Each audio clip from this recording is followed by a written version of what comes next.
Well, let's get back to it. So here's the thing I was talking about last night, but I didn't actually get around to talking about it. Transaction fees. What are they when they're at home? So I was trying to buy, I wasn't trying to buy, I actually went ahead and bought a couple of tickets for a Christmas light show at a park. Groovy. Yeah, I thought that would be great. £13 they cost. What? I thought that was a little bit steep, but I went ahead and did it anyway because, it's for a good cause. They'll be using that money to maintain the flora and the fauna. I knew that was coming and it still made me laugh. But £2 they charged as a transaction fee on tickets that were advertised at £13. £2 extra just to buy a £13 ticket. Now, £2 on a £13 ticket is 65%, 34%, 15%. It's 15%, maths fans. That's restaurant level markup. What, are they going to bring it to the table? Can I see the wine list? No.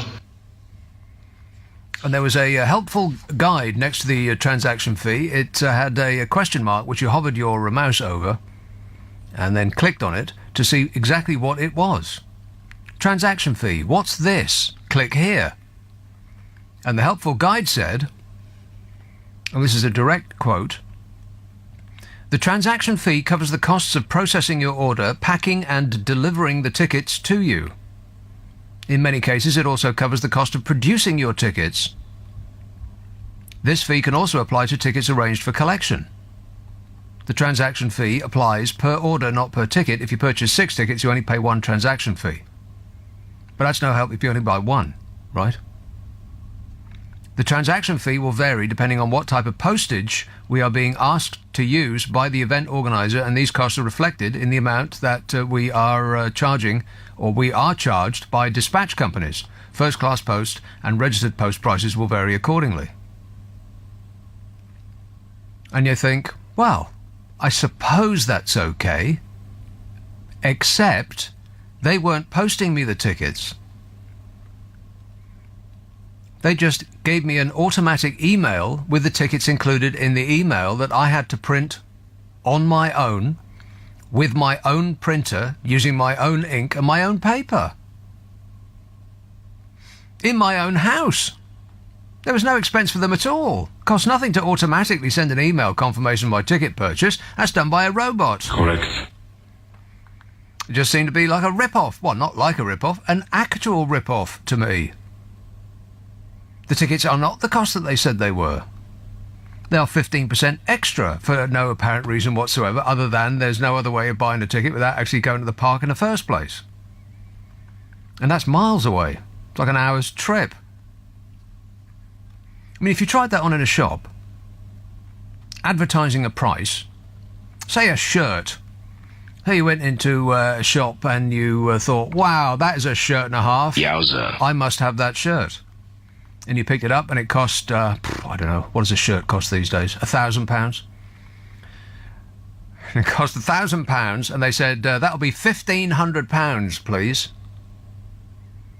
It's £500 to allow, for us to allow you to take it out of the shop. On top of the £1,000 that the blooming shirt cost in the first place. If you tried that on in a shop, you'd get locked up. How come these people are allowed to do it? Transaction fee. This seems to be just a standard procedure now for these people. And I know, well, this may seem like an overreaction, but it just seems to be, and nobody seems to be bothered about this. If they just slip this under the radar. Everything that you want to buy a ticket for has got one of these things on it. There's a transaction fee and a processing fee and an insurance fee and every other kind of fee that's ever been invented, which goes to some way to doubling the price of the ticket that you wanted, which is overpriced in the first place, I think you will find.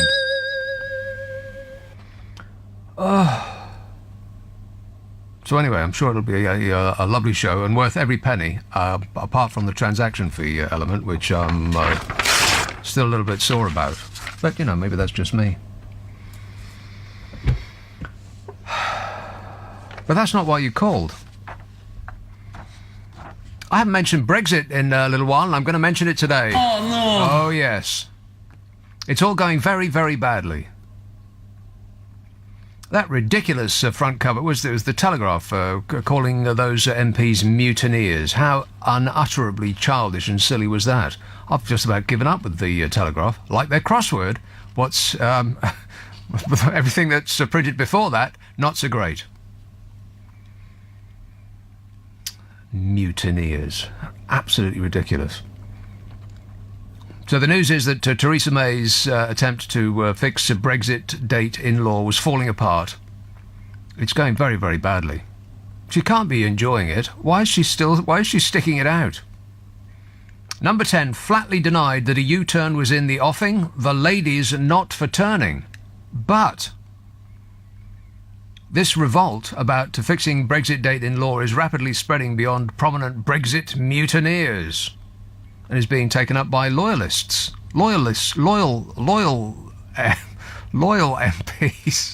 I don't know why that was hard for me to say, but it just was. Loyal MPs that normally, don't rock the boat. MP George Freeman himself, Mrs M's own policy chief, warned that the number of rebels would rise to over 25 if ministers did not offer concessions. And by concessions, he means just cancelling the entire idea of fixing the Brexit date in law. Seems a daft idea. Is that just me? Shouldn't there be somebody through the glass? It's like the Mary Celeste here. It's just me. Normally there's somebody through the glass, taking calls, doing emails. They usually arrive after about five minutes after I start, but there's just nobody there. But anyway, I'll carry on. I may be filling for 3 hours. But it gets worse than that. It gets worse than over 25 ministers rebelling. This doesn't include Labour, by the way. This is our own people. But like I said, it gets worse than that. A cross-party Commons committee added its weight to the deluge of criticism, says the Standard. The Committee for Exiting the European Union, yes, there is such a thing. The Committee for Exiting the European Union said that setting the Brexit date in stone risked significant difficulties for the country if negotiations went down to the wire. That seems to make sense, don't it? Yes. How is that snap election working out for you, Mrs M? Oh, fabulous. Bet you wish you hadn't done it now. I honestly don't know why she's sticking it out. Maybe because it's just too embarrassing at this point to give in now. She wants to go out on a high. Best of luck with that.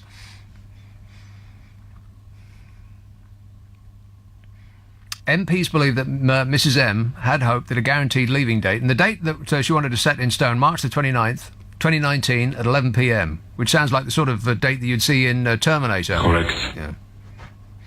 That's the moment at which Skynet achieved consciousness and decided we were extraneous to its needs. March the 29th, 2019 at 11 p.m. Why 11 p.m? Why not midnight? It's, it's more dramatic. 11 p.m. Why not 11:15? Why not 11:08? Why not 3:15 in the afternoon? Why 11 p.m? What, I don't get it. Maybe it's because of the hours difference in Europe, but Europe is an hour behind? I don't know. It doesn't really matter, because that date's not going to get set in stone anyway. Makes no difference. Because of Eurosceptics, mutineers, people who want to thwart Brexit, as is the common phrase. Several junior and senior ministers were said to be furious, complaining that the policy had been announced by Number 10 without any debate in Cabinet. That'll be that bringing back the primacy of Parliament thing that people voted for. No, they didn't. Want to bring back democracy. There's nothing democratic about it. And she started this last week, Mrs M, with a letter to all MPs and party members warning that she would not tolerate dissent. And by Wednesday had changed her language to she would be listening carefully. as in holds no authority whatsoever. Tried it on at the beginning of the week and crumbled by Tuesday. The lady's not for turning. Well, the stuff that's going on, it's I could be appalled. I've decided to be amused. How about you? Listen to him. He knows everything. Yes, I would like to take one of these calls, but the machine doesn't appear to be working. I'm tapping it and tapping it and tapping it and tapping it and tapping it and tapping it and tapping it, but it's not coming down. It's not... I do have a glamorous assistant in there now. Can you assist me? Glamorously or otherwise. Excellent work. Thanks very much. Seven Oaks. Hello, Mark. Hi. I was just wanted to ask a question about Brexit and the way things are going. Yes, what's your query? Well, every 5 years we have a general election to review our political opinions. Yeah, we're reviewing the situation. Absolutely. And people say that it's undemocratic to hold a review of the EU membership decision in 2021 when the transition period is near its end and we know the deal. But Undemocratic? That would be 5 years after the 2016 referendum. So Correct. I was wondering why it would be undemocratic to review the decision after 5 years the same way as we review all the other decisions after 5 years. That makes perfect sense to me. Just because we made a decision on one particular day last year doesn't mean to say or it seems strange that it would mean that that's the direction in which we go for the rest of our lives. Yes. Yes, well, I don't hear many people talking about that. I mean, people do say they want to have a decision based on the final deal, and that makes sense. But other people say that's undemocratic, and it's this business of them saying it's undemocratic that I just don't understand. Well, I don't understand pretty much anything about it. Those very same people, I suspect that they don't want to enter into a discussion about any of it anymore because they feel, and I know I've said this before, they feel as though they've won the lottery. Previous to this, they may have felt that life has passed them by somehow and that they aren't living the glamorous lifestyle of the people in the magazines and on the television. And they think that, that'll be globalisation, that will be. And if we vote for Brexit, then the people won't be coming over here and taking our jobs and, damping down our wages. They feel as though they've won the lottery. That's why they don't want to enter into any discussion about it. That's why they start foaming at the mouth and start screaming mutineer anytime anybody says anything negative about the way in which we're going. And I just don't... I can't... It's just beyond my ability to fathom. Yes, and despite the fact that it would seem to make sense to demonstrate that people are behind Brexit from the point of view of getting a good deal. I mean, that was why Theresa May called the general election. They don't seem to want any kind of vote on it, which suggests that they have no confidence that they would win it. No, exactly. It's like I said, if you won the lottery, Mark, you wouldn't want to have those numbers spun again and double or nothing, would you? No. That's the way I think that they feel. They feel, oh, finally my life is going to start now. And that informs the unhinged reaction that emanates from them anytime anybody says anything negative about Brexit. Yes, and of course the other thing is that a few months after the end of the transition period, there will be a general election which will involve 10% of the electorate who didn't vote in the Brexit referendum because they were too young at the time. Yeah. And who probably feel that they might want to have a say in that matter, just like they have a say in every other matter with the general election. And by contrast, there will also be 10% fewer of the older people that by and large voted for Brexit because they will have shuffled off life's conveyor belt. Yes. Yes, well, I don't understand why more MPs are not talking about this. Actually, I think because of the screaming that they get whenever they raise a finger of complaint, or they make a suggestion as to maybe like a full-on hard Brexit, like Mrs. M keeps banging on about. She wants it hard. They think the reaction from their constituents is just it's off the scale, boggle-eyed and foaming at the mouth. But is that really the case? I mean, we've had opinion polls that show that the confidence in Brexit has dropped to under 45% now, and with the sort of changes that you're talking about, it will be under 40%, even if nobody else changes their mind, just in terms of the new voters. Yes, but it's the squeaky wheel that gets the oil. Now, people that want to stay in the EU, they aren't... they're not single-issue people. It would never really have come up had David Cameron not asked for the referendum in the first place. But the people who want to leave the EU, primarily, I think, because of immigration, they've been single-issue people for practically their whole lives, and so the amount of emotion that comes out of them dwarfs the amount of the emoting from the people that want to stay in the EU. It's just not that important to them. Whereas the people that want to leave the EU, it's all they can think about. Yes. Well, there are local elections coming up in May. I was wondering whether you think it would be the case that perhaps some of the politicians who are in favour of the EU and whose region is in favour of the EU, so they're not committing electoral suicide or anything, might not put that in their manifestos and for their region, and we perhaps will see quite a wide opinion poll on the issue and things in that direction. Maybe, yeah. I think the Tories are in big trouble, huge. I think they know it too, I also think that they wouldn't actually mind just being kicked out of power for a little while to regroup and have a think. I think that Theresa May is.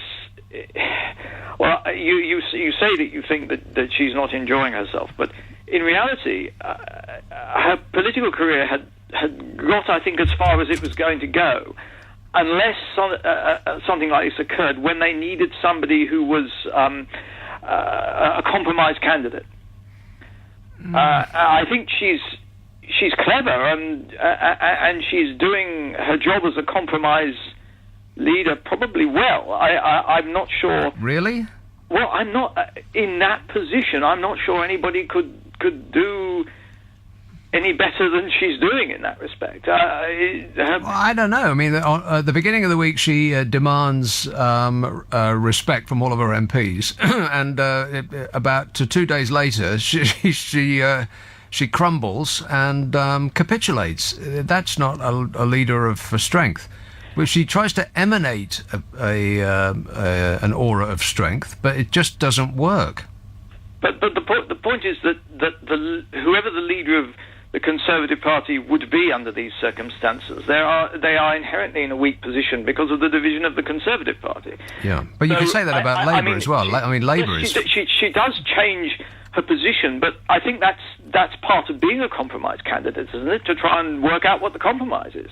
I mean, I'm not sure that I'm terribly... I'm not sure I terribly like the idea of strong leaders who just bang on with the idea they started off with and ignore everything else. Indeed, that's the reason. That's the sort of thing the Brexiteers appear to be doing. Yes, but curiously, the Brexiteers seem to quite like the idea of a dictatorship. I mean, they wouldn't put it in those terms, but that seems to be the sort of thing they want. They want somebody who's going to do what they want and not take any input from anybody else. That sounds like a dictatorship to me. Yes. I think that certainly it's stopped now, but it used to be the case that there were a number of people making very strong comments about the danger of discussing Brexit and that the country would fall apart and so on and so forth. And those are the sorts of ways in which dictatorships talk. Exactly. Yeah. Fortunately, this island, people are not as frightened of politicians as that, and they're not being moved in that direction. Well, strange things can happen at a moment's notice. You are going to love President Trump. Yeah, it's happening all around us, Mark. Thanks very much, mate. Yeah, you talk about dictatorships. The orange ape across the water, that's what he really, really wants. I can be more presidential than anybody. That's why he keeps cozying up to dictators. He never met a strong-armed dictator he didn't like. Actually heaping praise on Duterte of the Philippines, saying he's doing great things with his war on drugs, as in killing thousands and thousands of people extrajudicially. By which I mean, no trial, no criminal prosecution, just shoot them dead in the street. This says that transaction charge that I was banging on about, going on and on and on. Stop whining. Was he says it's a VAT saving. What does that mean? No VAT is charged on the transaction fee, so they charge as much as they can get away with. You will ultimately pay the same. If there were no fees, the base ticket price would be more. Rubbish. That's absolute nonsense. £13 ticket should not have a £2 transaction fee. And the explanation for the transaction fee, in case you missed the beginning of this super show, was they were explaining it away as, it's just postage and packing. But there was no postage and packing. They automatically sent my tickets to me via email, and I had to print them out myself. I should be charging them £2. Bloomin' outrage. I am bloomin' outraged. I don't mind who knows about it. Oh, God, did you see the latest sex scandal accusations? Good grief. If I gave you a list of the current sex scandal accusations, there wouldn't be any time for anything else on this programme. The latest ones were about the military. Not our military, the American military, but let's assume that the military in America is just the same, as grabby and hands-on as our military, or the other way around. Our military is as bad as theirs. Just as an aside, I won't get into this, in full. US troops made almost, guess how many reports of sexual assault over the last 4 years? That's right, 26,000. What? 26,000. They're grabbing each other at an industrial rate. The highest number of complaints are filed from the Air Force. I would have thought that it would be the Navy, but the Navy is right down at the bottom, apparently. These are figures that come from a report by the Defense Department's Sexual Assault Prevention and Response Office. How's the sexual assault prevention going, by the way? Oh, fabulous. That's what I thought. 034, but let's not get sidetracked onto that. I really like you. Do you like me? How can anybody get all emotional about Princess Sparkles and Prince Puffs-a-Lot? Want to score some pot? I mean, who cares? Another royal wedding. It's just another PR drive to keep us plebs under control and keep them paying out £60 million a year to one of the richest people on the planet, who has £500 million of personal wealth, much of which is secreted offshore. At some point, the public has got to get bored of all of that folderol. Surely, it seems like the time's up. Come on, this is 2016, something like that. Oh, Malcolm Young died, by the way. Rock and roll! Yeah. The fella out of AC/DC. I saw their first tour in this country. I saw them in Edinburgh. It was a riot, in all senses of the word. They were nasty and sleazy and like covered in snot. But literally, they were covered in snot because the Angus Young waved his head about as he plays the guitar, and with the result that a lot of snot was flying everywhere. Plus chairs were flying everywhere as well. For some strange reason, the audience in this tiny, tiny little theatre decided that the music of AC/DC had invigorated them to the point that they wanted to rip the chair, which were bolted to the floor, by the way. Oh, God, the lights have gone out because I forgot to walk up and down during the news. Oh, I keep doing that. There, that's better. Yeah, they were ripping up rows of bolted down cinema-style seats and throwing them at the band. in order to show their appreciation, I suppose. But anyway, one of the greatest riff masters that ever lived is now dead. Omar, Robbie. Hi.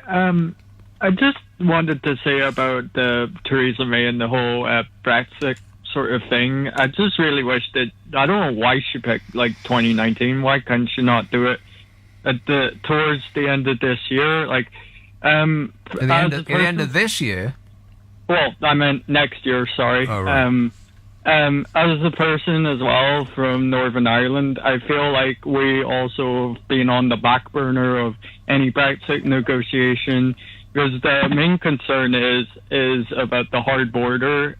You see, some people said that there might not be a hard border, but my main concern is what happens if we basically want to become a part of the Republic of Ireland. She's never really also negotiated anything in that either, I feel. Yeah. Well, you know what people would say? The terrorists would have won.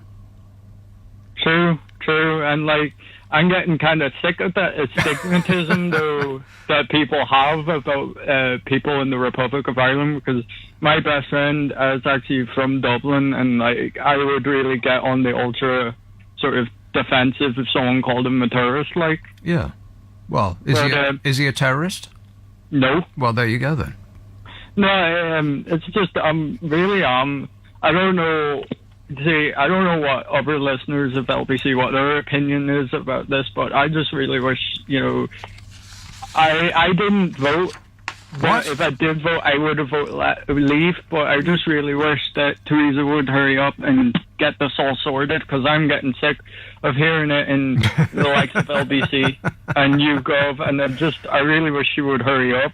Right, because you just can't stand it anymore. Yeah. Right. But okay, I understand your emotion, but think of it like this. Think of it as an operation.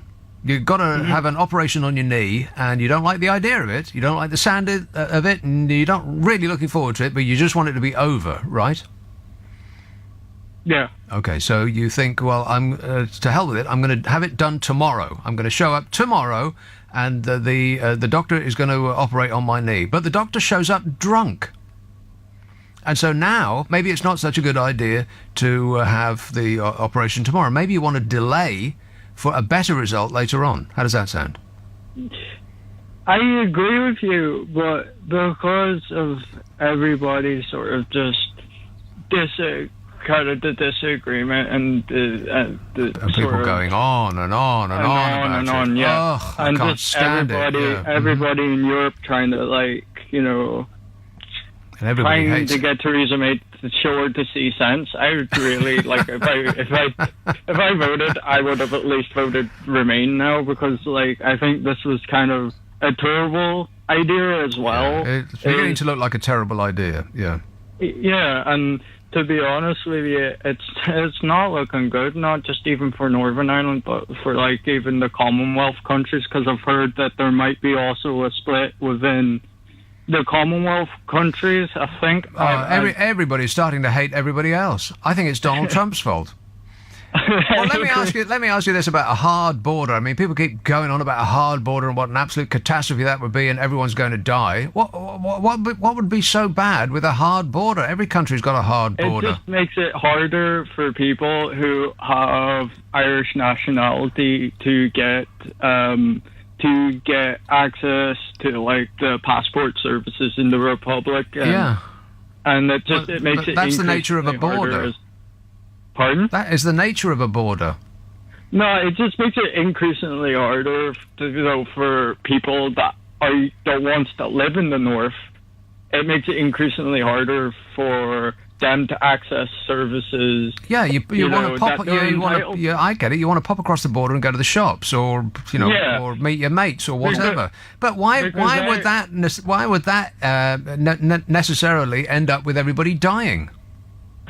Well, from what I can gather is I would find it awkward to having to pay. Oh, of course, VRT, yes, VRT of course, it's awkward. But what I don't understand, speaking from a position of ignorance about Northern Ireland, I mean, I don't really know anything about it. But why the establishment of a border would necessitate the hard men crawling out of the woodwork and shooting each other again? I don't see why one would lead to the other. I get where you're coming from, but it's just the more I think about it, the more I think about it, the more I just think it's just going to be awkward for everybody. Yeah. Because like, who's going to be paying? The more you're saying that, who's going to be policing the borders as well? Like, where's that going to come out of? The police. No, but I'm thinking like, where's all that money for training going to come, and all that's going to come out of our taxes in the north, and it's going to be more money wasted because it's bad enough from existing with the European Union and with the European Union funding and all that, which I can go into great detail. But Oh no, please. I don't want to bore everybody. Too late. All right, leave that with us and we'll try and figure it out. All right, thanks a lot, Robbie. Did not vote. I can't believe it. Jade writes, the quizzical thing about Eurosceptics is I still have provided more rational reasons for leaving the EU than they have. They have furnished zero. What? Lots of emotional outbursts and chest-beating fantasy, but nothing that resembles data. Data? Nobody is remotely interested in your facts. Or science, or anything like that. I don't understand much of what you just wrote there, Jade. The quizzical thing about Eurosceptics is I still have provided more rational reasons for leaving the EU than they have. They have furnished zero. Of that, maybe, they have furnished zero. Oh, that makes sense. And it continues, still, as B.A. Baraka said, I ain't getting on no plane, fool. Was that even close? No. No, not really. I've never seen the A-Team. I know who it is, but I've never actually seen it. I bet I haven't missed anything. I ain't getting on no plane, fool. The rest of the A-Team always found a way of getting him on the jet past that monkey wrench. What, they hit him on the head with a monkey wrench just to get him on a plane? Maybe I did miss something. That sounds a delight. Huntingdon. Hello, Stephen. Hello, Nick. Good morning. Or good evening, or Yes, whatever it is. it's morning somewhere. It is morning somewhere. Yeah, because it's always 12 o'clock at some point, somewhere around the globe, I'm sure. Well, you start drinking at 12. Yeah. I think the phrase is it's always 5 o'clock somewhere, isn't it? Yeah. Well, it's always sort of any second past of any minute. It's obviously it's something o'clock somewhere around the world. Wow, now you've just blown my mind. Anyway, go on. Right.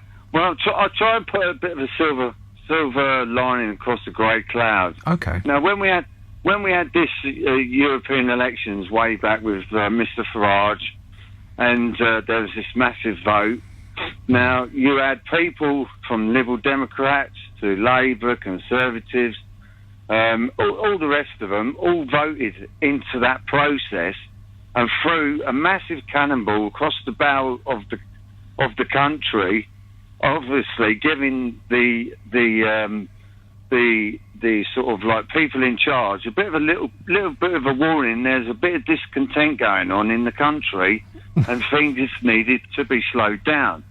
Now, the reason being is, one, we don't want to lose our sovereignty and give the old Queen and Kings the P45 and send them all on their way and turn Houses of Parliament into posh flats and and the House of Lords into posh flats. Cost a lot of money, that would. And have a European superstate. We're not ready for it. It doesn't mean we might not join it, but we're not ready for it now. But this is the silver lining, Nick. I think we've been holding them back. If we let them go and they let us go, we'll always be good friends. Absolutely, rock bottom, right? We've had thousands of years of trade with that part of the world. And the odd few wars and stuff like that. Nothing and major. They've been nothing major, right? We've been sorted it out. We've sorted it out. We're at this point in the moment.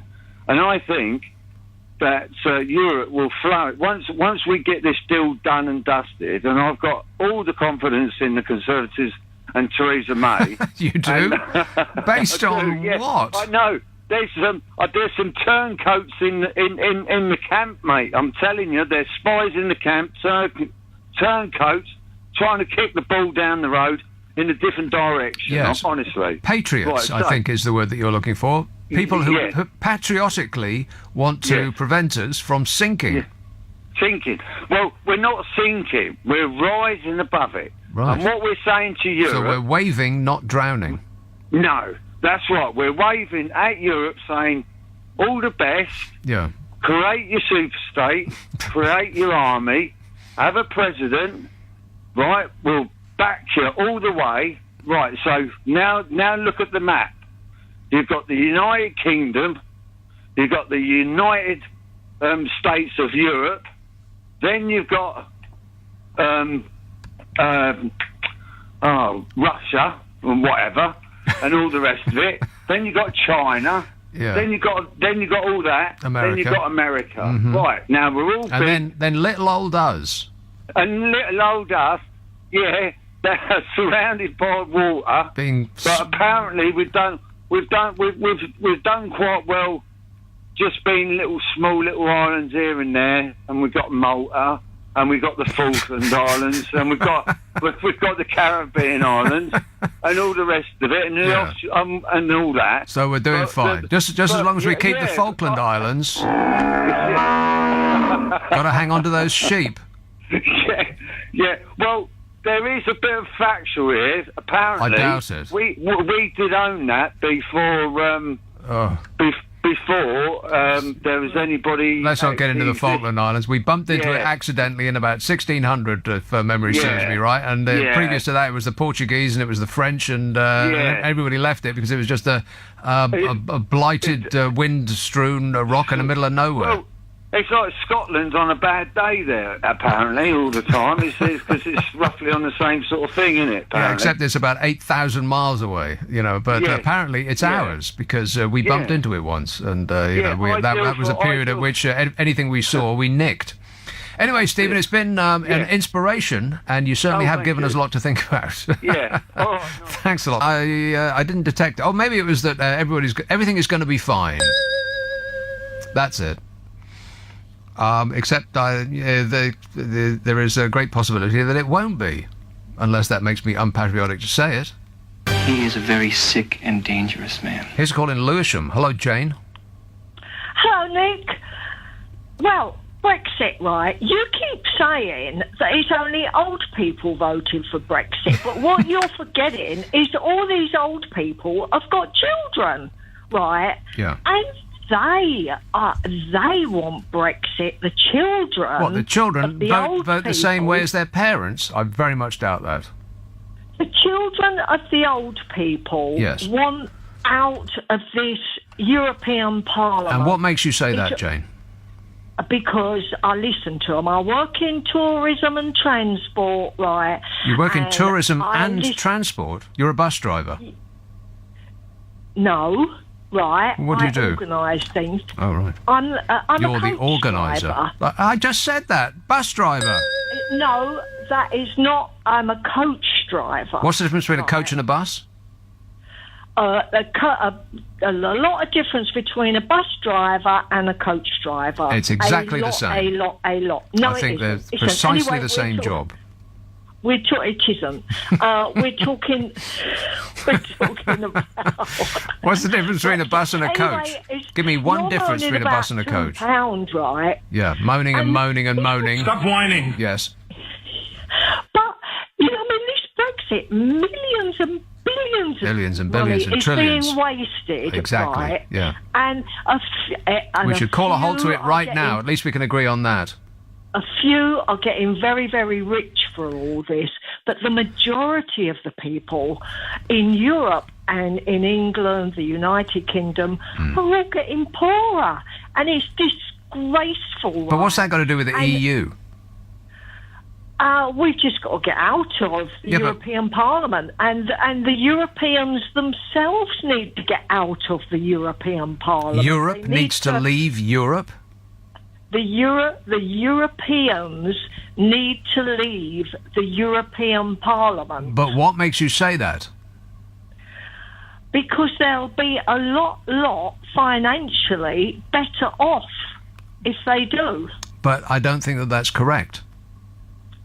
That is correct. You know, I mean, you need to think about it. You were complaining about... I will not think about it, Jane. I refuse to up. think about it. Well, that's it. You know, I mean... Now, when you say you talk to a lot of young people about their opinions about Brexit, I'm going to go out on a limb here, Jane, and say that I don't believe you. I do, right? Now, do you do this in your capacity as a bus driver? As a coach driver. Now, you do know that you shouldn't be engaging in conversation while you're driving that bus, don't you? No, when you stop, when you know, I mean, you take people to certain venues. Which venues? All over the country, all over Europe, right? In Paris, you know what I mean? Even the Parisians are fed up with the European Parliament. And the people in Brussels... Yeah, that's not true. The people in Brussels, do you know what they say? Because their countries are being ruined. You know what I mean? That lovely, lovely Belgium, right, is... you know what I mean? And when they express their displeasure with the EU, which language are they using, Jane? Well, strangely enough, English, especially in Belgium. Right. And do you know what the Belgians say? They say, see that Parliament down the road, take it down and build English semi-detached houses on the land. Oh God, it's you. This is the call I took last week. You and your semi-detached houses. Yeah. Jane, I don't believe a single solitary word you've said so far, up to and including that there is no difference between a bus and a coach. You don't it's know, the same blooming you're just thing. stuck in that box, and you don't. That is correct, actually. Sometimes I am literally stuck in this box because the door doesn't work. That has actually happened several times. That I thought I'm going to actually be living in here for the rest of my life because the door is secured by a huge, powerful magnet, Jane. And sometimes it fails, and I literally can't get out. I'm not making that up. We had to actually have we had to call a man in to get us out, both me and my glamorous assistant through the glass there. So you won't worry whether you're in or out of the European Parliament, won't you? But all I'm concerned about is getting out of this little box. Yeah, you're right. What's the difference between a bus and a coach? I've just said the driving is totally different. It's exactly the same. No, it isn't. You know, I mean, if you're driving in London as a bus driver, well, you don't really drive. You queue, right? Because you can't get around. They've just completely clogged it up. But at least as a coach driver, when you get out onto the motorway, sometimes you can drive a reasonable speed. But they're even clogging that up now. You know, it's all the European Parliament. Oh, yeah, it's bound to be Europe's fault. The traffic on the road, I would expect so. That's what they say in Belgium. Yeah. But, no, seriously, the government is just waffling all over about Brexit, and they're just not doing the jobs that they should do running the United Kingdom. Exactly, properly, because we, with under the collusion of Russia and certain individuals, mentioning no names, I'm a nutcase. We made the wrong decision. I think he's very, very... Everything was going just fine. It was tickety-boo. People were getting along just fine. The economy was moving ahead smoothly, and suddenly we tipped the boat upside down just for the hell of it to see what would happen next. And the result is, Jane, as you know full well, it's a catastrophe, north, south, east and west. But once we're out... Literally everybody you've spoken to says so. ...managing our own country, and then everything will be fine. Oh, yeah, no doubt. Yeah, because the people that are running this country are experts. Never mind about the difference between a bus and a coach, Jane. What's the difference between a buffalo and a bison? Anyway, but what is... Answer the question. We have to worry about... is the millions and billions of wasted Trillions, money. yeah. It's I terrible. know. Let's cancel this entire Brexit operation immediately in order to save money. I couldn't agree more. Excellent point. Well made. Thanks a lot, Jane. Julian writes, the Conservatives simply must remain in power. The alternative is too horrendous to contemplate. Comrade Corbyn, a man who always wanted to leave the EU, would do a U-turn so fast it would give him a nosebleed if it meant he could gain power. Then the UK would slide down the toilet faster than a dead spider. Come on, Mrs. May, we love you and need you. You stand between us and the Soviet-style bread queues, says Julian in Bushy. Just one point, Julian. Well, one of many. Spiders don't slide down toilets. They float. Are you suggesting that this country is going to be a floater? That's if you get nothing else from this show, by the way, don't put a spider down the toilet because it won't flush down. It'll just bob about on the top and just forever. Just be there. And then you won't be able to use that toilet because, you know. Preston, hello, David. Oh, good evening to you. Great show as normal. There's nothing normal about it. What do you call elderly people? What do I call elderly people? Anybody that's significantly older than me. Which, by the sounds of it, is you. Yes, you're not far wrong. I'll be 71 in December. Wow, you made it. Everyone's thrilled. And I voted to stay. What? In Europe. I voted to stay. Because 1 is stronger than 27. You want everyone on your side. No, you mean 27 is stronger than 1? Yeah, that's what I mean, yeah. Yeah. But... No, I quite agree. It doesn't make... see, I see the world now as a school playground. And there's one person in particular that makes me think that. You are going to love President Trump. He seems to be a bit belligerent. I'll bring us into war. You know, a little bit punchy. Like to punch him in the face. So there is a bully in the playground, and I think that it would be wise to join a gang if we're not in a gang already. And we'd have to be off our chump to leave a gang and be on our own, a target in amongst a playground full of other big gangs. And that's what we've done. That makes no sense at all. May I give you a puzzle before I go? Oh, cool, okay. What are 6 8s? There were 2 Scrabble champions, each playing Scrabble. They each won and lost the same amount of games. There were no draws. Oh, this is an actual... I thought this was an analogy of the situation that we find ourselves in. No, so this is an actual puzzle that has nothing to do with what we're talking about. Quite right. Right, yeah. there's 2 trains heading towards each other at 100 miles an hour. What? I know that one.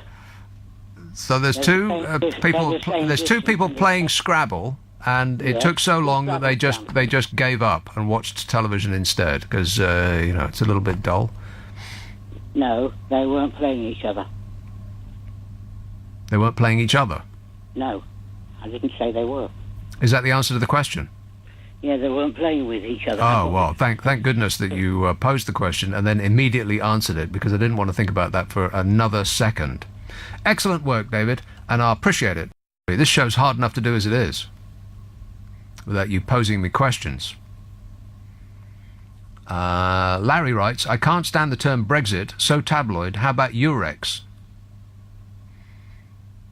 I can't stand the word negotiations. There seems to have been a missive gone round telling people how to pronounce the word negotiations. It just sounds so prissy, and as though they're holding it out between 2 fingers with their pinky finger extended way out from the side of their body. Negotiations. Ugh. I mean, I know it's wrong, but isn't it better or more natural to say negotiations, or is that just my Roger Scott coming out? Anybody remember Roger Scott from This Manor? No. You must do. I bet he'd be playing AC/DC around about now. Let's have a call in... Let's be totally fair about this. Who's been waiting the longest? This call here, by 4 seconds, has been waiting the longest. Brighton. Hello, Jason. Hello, Nick. Jason. Hello. So, Nick, I've got a question for you. Oh, no, not another Prime puzzle. Minister. Well, it's not Scrabble-based. So our Prime Minister, is her role to represent the will of the people or the interest of the people? Excellent question. The interest of the people, yes. Because don't ask the people what they want, because they got no idea. That's my feeling as well. People don't know what they want until it's presented to them, and if you present them with something that's bad for them and tell them that it's good for them, then they will say, "Thank you very much. Where can I get more of this?" But I have a problem with this as well, because we had the old Tony Blair issue when he said he was representing the interests of the people, and well, now we don't necessarily think that's the case. Oh, you're talking about the well, yeah, Iraq. Yeah. So it's a really tough one, because right now the people have voted for a certain issue. The thing with Iraq, though, I mean, okay, so we went to war based on misinformation. Whether he knew that it was misinformation or not is a moot point, but is not the world a better place without Saddam Hussein? Well, yeah. Overall, I mean, immediately if you remove a strong man from power, a little bit of chaos ensues. Of course it does. But in the long run, the world is a better place without Saddam Hussein, ain't it? You'd certainly think that if you were tied up in one of his basements. And the world is a better place if we stay in Europe, is it not? I would think that our world would be better. I'm not sure the world as a whole would be improved, but I think that at least it would be to our short-term benefit. Yeah. Yeah. So what is Theresa May's role? Is it to represent our interests or to represent what we voted for? I think that what's happening is that the people who are screaming the loudest are the ones that are dictating the direction in which the country goes. But the people that are screaming the loudest are not necessarily the best informed. Yeah. I'm not saying that I'm very well informed at all. I don't know what would happen to us economically if we stayed in or out, but at least I'm smart enough to know that I'm not smart enough to know that. I think that's pretty fair. But people with absolutely no information of any kind are utterly convinced that they're right, which is alarming. It's scary. Very, very scary. It is, yeah. And I think it's a giant waste of time, and it's a huge distraction. I mean, the entire world is going through a bit of a moment at the moment, and the last thing we need is to have our entire government working on something that they don't need to be working on. Everything was going just fine. You know, things were ticking along just fine. We weren't being taken over by Germany, and the French army was not going to start marching through our streets. I don't see what people's problem is. Over by Germany. But I run a business down in Brighton, and the worst thing that we have as a small business is the uncertainty. It's an absolute nightmare. What kind of business is it? It's a vaping shop. Want to score some pot? Something like that. Yeah. Some sort of hippie organisation down in Brighton, bound to be. Ours isn't, but it's national business, and the whole European situation is horrible. Now, do you export? You don't have to tell me what you do if you don't want to, but do you export things?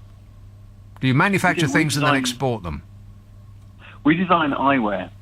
So we do trade shows all over the world. Right. So okay. So you do that. You manufacture things in this country. Well, it doesn't really matter where you manufacture them, but you export them. We manufacture in Europe. Right. Okay. And then you export them to other European countries. Yes. Yes. Now, if we went to World Trade Organization rules, which people like Bozo of the FO and Jacob Rees-Smug and all of those people are banging on about, then there would be a tariff on top of the price at which you are currently selling them. Correct? Well, it would appear so, but I don't think we know, do we? I think that is. Yeah, I think you'd be able to look that up. The World Trade Organization tariffs on eyewear, assuming that they're not classed as medical supplies and they're tariff-free. I don't know. You might get lucky there.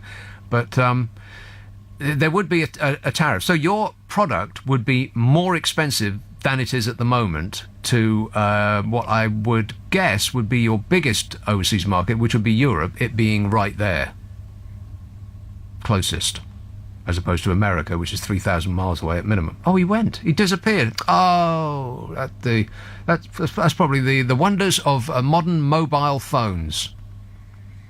They are fantastic, aren't they? No. I hate them. When are they going to make one that can actually make a phone call? But you know me, I never complain. This text says, couldn't agree more. Who's ultimately paying for another wedding? You guessed it. What does that mean? Who's talking about weddings? Oh, he's back. Hello, I'm back. Yes. I'm not talking about weddings. Where did you go? Brighton reception. Ugh. That's probably because a hippie installed that wire, Jason. More than likely. Anyway, yeah. So just to conclude, your product would be more expensive in your major overseas market, making it less competitive. Correct? Absolutely. Right. So you would then need to. So the Europeans would be less inclined to buy your product than they are now. So you would be selling less abroad. So to continue the upward trajectory that your business is hopefully on, you would need to find new markets, which is going to be a pain in the neck. This is work that you don't need or want to do. And plus, where are you going to find those new markets? You're going to have to get on a plane, you go to Venezuela or China or Alaska, no end of places you'll have to go to and drum up support and all that extra work and expense, and people just don't seem to get it. It's as though they think, oh, well, a business can just switch from selling to Europe to selling to America at the drop of a hat. But you already sell to America, I would imagine. We do, but can I say, Nick, the biggest thing that we've noticed is when we go and do a trade show, it's an international trade show, we see UK clients, we see European clients, we see American clients, and the European clients sit opposite us and they laugh at what we're doing. They laugh at the situation and they joke about Brexit and they say, what's going on? And it's embarrassing. That's the worst thing. It's really, really embarrassing. Right. Well, at least there isn't anybody from this building that is primarily responsible for it. I'm a nutcase. There isn't anybody that you could speak to directly 5 days a week about this very issue working on this radio station. The arguments that UKIP stands for aren't valid. I think you should call him up and give him hell. Explain the situation to him, Jason. All right, thanks a lot, mate. 0345 6060 973. Oh, I should have asked him for advice on eyewear. Oh, I'd look fantastic in eyewear. Some really, really big eyewear so that you couldn't see me. Well, somebody's explaining coaches to me. I'll come to that in just a minute. Okie/dokie. Yes, here's a call in Wanstead. Oh, Sophie. Hello, Nick. How are you? I'm great, mate.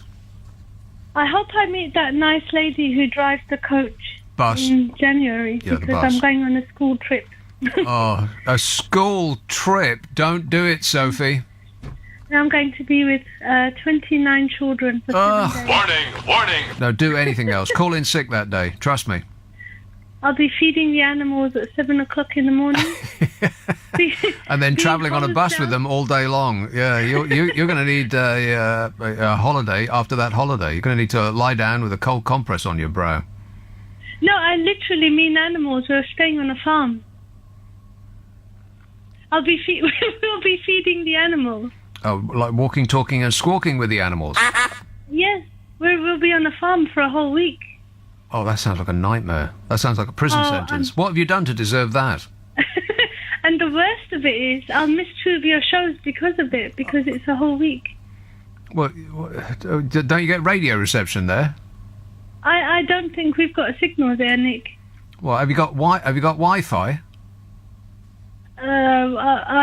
This shall be revealed when we get to the farm. I think you need the farm on the phone to ask them whether they got Wi-Fi in the farm. Do farms have Wi-Fi? Probably not. I've been told that after we tend to the animals, we'll be wearing overalls and then we'll be hosed down every. What, you or the animals? Us. and 29 other children. I'm just. Oh my God, that's I don't you'd look want to think fantastic in a pair of overalls, Sophie. I'm not sure about the hosing down part. What's that for? No, just so we don't contaminate I think it's the green area. We'll be in the red area with the animals, and then to stop any infections or contamination. To stop the grass getting infected. The green area, the grass. Is that what you're referring to? No, the green area is where we'll be staying. I don't even want to think about it, Nick. I'm feeling really nervous. It sounds horrific. How old are these children you're going to be staying with? 11. 11. Oh no. Oh. Yes. And are you solely responsible for their welfare? 3 other adults. Oh, 3 other adults, right? So you can go away for half a day's fag break when absolutely necessary. Yes, well, I'm sure there'll be many moments of stress. I'm sure I'll have a nice time. I bet you don't. What? Why are you going away? I don't really comprehend a school trip to a farm for a week. It's a lovely school. It'll be a great experience for the children. Right. It's such a nice school, they can't wait to get out of it. And next week, next week we're out of school all week next week, going on this program to inspire them to continue their education. Yeah, because otherwise they might end up as farmers. I think my hair will be standing on end. No, it'll be matted down, Sophie. Now, you did actually, talking about animals, you did upset me a little while ago. Oh, no. What have I done now? When you referred to that man as the orange lump. Oh, the ape. Now, not lump. Ape. The orange ape, yeah. I love orangutans. So please don't lump him in with the orangutan. Okay, then. The truth is that orangutans are probably quite smart. Trust me, I'm like a smart person. Yeah, they are a smart animal. He's like a smart animal. Exactly. I mean, their IQ, I'm sure, goes into... Way bigger, yeah. Yes.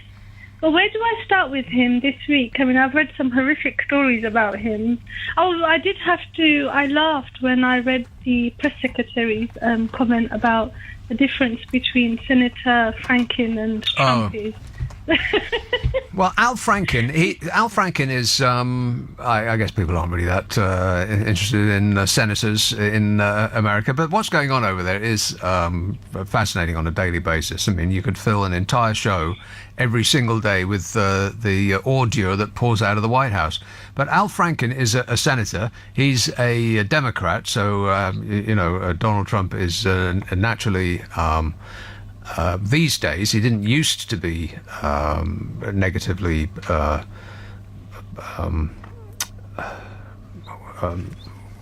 can't think what the word is.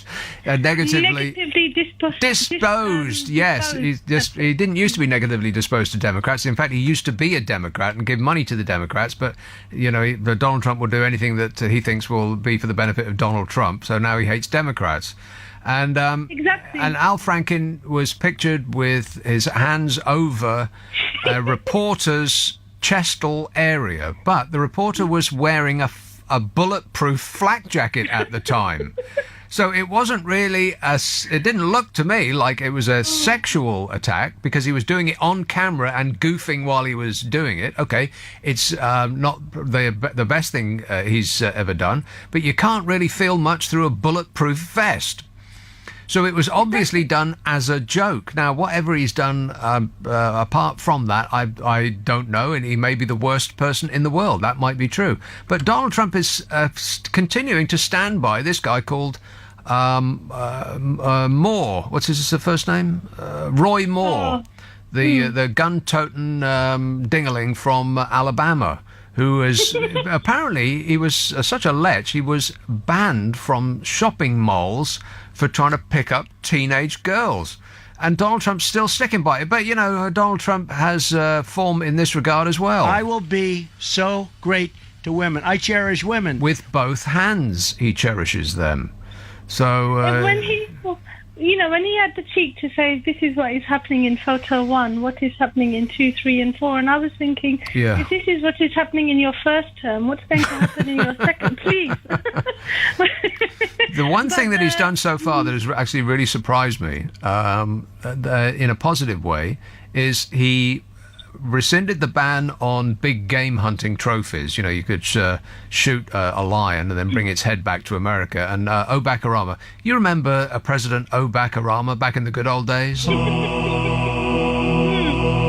Yeah, that's him. He banned, after Cecil the lion got killed, he banned the import of big game trophies. These rich slime balls that go over there and shoot an animal from half a mile away and act like tough guys and their heads on walls. Well, Obak Arama banned that after the world had a conniption fit about Cecil the lion getting shot. And this guy, Donald Trump, he just in order to throw another distraction bomb and irritate liberals, he rescinded that ban, and now you can bring, an elephant's foot and a lion's face and all of the rest of it back if you're rich enough and tough enough to go out there and shoot them. But now, late last night, he tweeted that he was thinking that he'd put it on hold and he was going to establish the facts. What? I didn't think he was interested in facts. It must be that the reaction was so bad it permeated Fox News, and must have been a host on Fox News that said, "You know what? Maybe that's not such a great idea, Donald." And so he changed his mind. I swear, Donald Trump is not the president of the United States of America. Rupert Murdoch is the president of the United States of America. I'm beginning to think that his more lucid tweets and communications, that at those moments he sort of trussed up in the Oval Office and someone from the press office is tweeting. Well, the lucid ones, they aren't him. The ones that sound like Tarzan speaking, me, sad. Those are Donald Trump. Exactly. Yeah. He's thrown down an interesting gauntlet to who he calls the worst loser in, I think, political history. Oh, God. Don't tell me. Is he still going after Hillary? He's asking her to stand again, and I wish he would. No, it has to be somebody else. It has to be somebody else. Hillary's... Nothing can be this bad. Hillary, that's over. It's got to be somebody else now. If it hadn't been... if Al Franken hadn't got caught up in this joke photo from I can't remember how long ago, then it might have been him. But there has to be somebody who can, light up a room like Donald Trump can, because there's no doubt about it. He has got charisma. He can just flannel away and just spout verbiage. It doesn't actually have to make much sense. In fact, it doesn't make much sense. But he's just his personality is magnetic. They have to find somebody like that. It needs to be a big hitter, and Yeah. I really, really wish they'd amend the Constitution so people who weren't natural-born American citizens could throw their hat into the... Yeah, that sounds like a good idea. Then maybe who could take a shot at it. Correct. Yeah. I'll be back. Truly, the lunatics have taken over the asylum. Yeah. The world has gone mad. I think that's absolutely correct. Yeah, that just leaves you and me. We should be the ones with the keys, Sophie. Unfortunately not. All right, listen, I got to go. Thurza writes... God, Thurza writes a lot. This is like a book. Is all of this worth reading, my glamorous assistant? Nothing, came the loud reply. He's in there listening to Classic FM. I know it's relaxing, but we're trying to do a show here. Groovy. Thurza writes, your coach driver is right. Oh, this is from ages ago. I was speaking to a nice lady who drives a bus. There's no difference between a coach and a bus, and the job is exactly the same. Although I would suggest that a London bus driver is more stressful occupation than a coach driver who just puts it into automatic and goes up and down a motorway all day long. But anyway. Your coach driver is right. I happen to be dual national, spending as much time on the continent, France, as in the UK. I can tell you that a big chunk of continental Europe is just as fed up with Brussels as the Brexiteers and would leave yesterday if given half a chance. I'll read the whole thing and then I'll make points. Unless you want me to make points as we go along, but then it would take forever. I shall add that the EU has definitely impoverished many Europeans, including in France. Perhaps things will change in France under Macron. It's too early to know, but for the time being, according to polls, he is the most unpopular French president in decades, beating even Hollande's record. And he is wildly pro-European. British people live on an island and have a very distorted picture of what goes on in continental Europe. I often hear statements about France on LBC which have little to do with reality. Obviously, Brits who live on the continent are pro-Europeans for good reason, as are the French who live in Britain. Neither of these two groups represents the majority of opinions. And neither, I would suggest, Thurza, does the group of people that you talk to represent the majority of opinions. You see, this is this bubble thing we've got going on. The amount of times that I hear people are calling this radio station saying, everybody I know agrees with this. And that's because you only speak to the people that agree with you. That's part of the problem with the internet in particular. It just keeps feeding you affirmation of your prejudices. And that phrase, I can tell you that a big chunk of continental Europe is just as fed up with Brussels as the Brexiteers, is utterly meaningless. You mean to tell me that, or what you mean by that is that you have spoken to people that agree with you. Of course, the people that don't agree with you, you probably wouldn't have spoken to in the first place because they don't look, talk, walk and squawk just like you. And if they disagree with you, then you will have disregarded their views out of hand and will have concentrated on the people that do agree with you. And those are the people that you will spend all night chugging whatever they drink in France. What's that hideous aniseed stuff they drink in France? Anise. Ugh. Anyway. And then it's just blah, blah, blah. Yeah, everybody I know agrees with me. Sure. Let's have Woking. Hello, Matt. Hey, how you doing? Very well, thanks, Matt. Good. I just wanted to ask you a question to do with Brexit. Do you think anything at all positively can come of it? Because I hear you go about the negatives all the time, but can you think of anything that it may benefit us? What, can I think of anything, or do I think it might be possible that positives may come from it? Can I think of anything? But not really. Do you think that it's likely? That's what I'm saying. Do I think it's likely that if we took two identical planets, and on the one we stayed in the EU, and on the other planet we left the EU, and in 10 years' time we looked at how Britain was doing? Yes. Right, I think that Britain would probably be doing better being in a gang that would represent the biggest trading bloc in the world, rather than outside the gang being buffeted by storms. Yeah, inside rather than outside. That makes more sense. I tend to agree with you. The only thing I hear from these Brexiteers is, we can negotiate with the rest of the world now. Yeah. Well, we better get a move on, because time's ticking, and I don't hear anything about negotiations. I just hear about us leaving. They keep telling us that as though it's a good thing. The negotiations there's that word again, well, but you can't get around it. The negotiations that we're engaged in with Europe don't seem to be going that well, partly because they're mind-bendingly complicated. Now we've got to do that with every other country that we currently do trade with, just because we're exiting the deals that we have under the auspices of the EU. That makes little sense. The government's going to be up to its eyeballs in trade negotiations from now until the end of time. Yeah, it's crazy. And I'm not like I know the ins and outs of politics. I loosely follow it, but I can't think of anything positive that can come out of this. I just don't get it. The way that I see it is they have us over a barrel. and our negotiating hand is very weak, so I don't quite understand You'll hear the usual thing that you hear from Brexit ultras is that they need us more than we need them, which is completely and 100% wrong. It's totally the other way around. They export to us about 5% of what the EU produces. We export to Europe getting on for 50% of what we produce. In what parallel universe do they need us more than we need them? It makes no sense.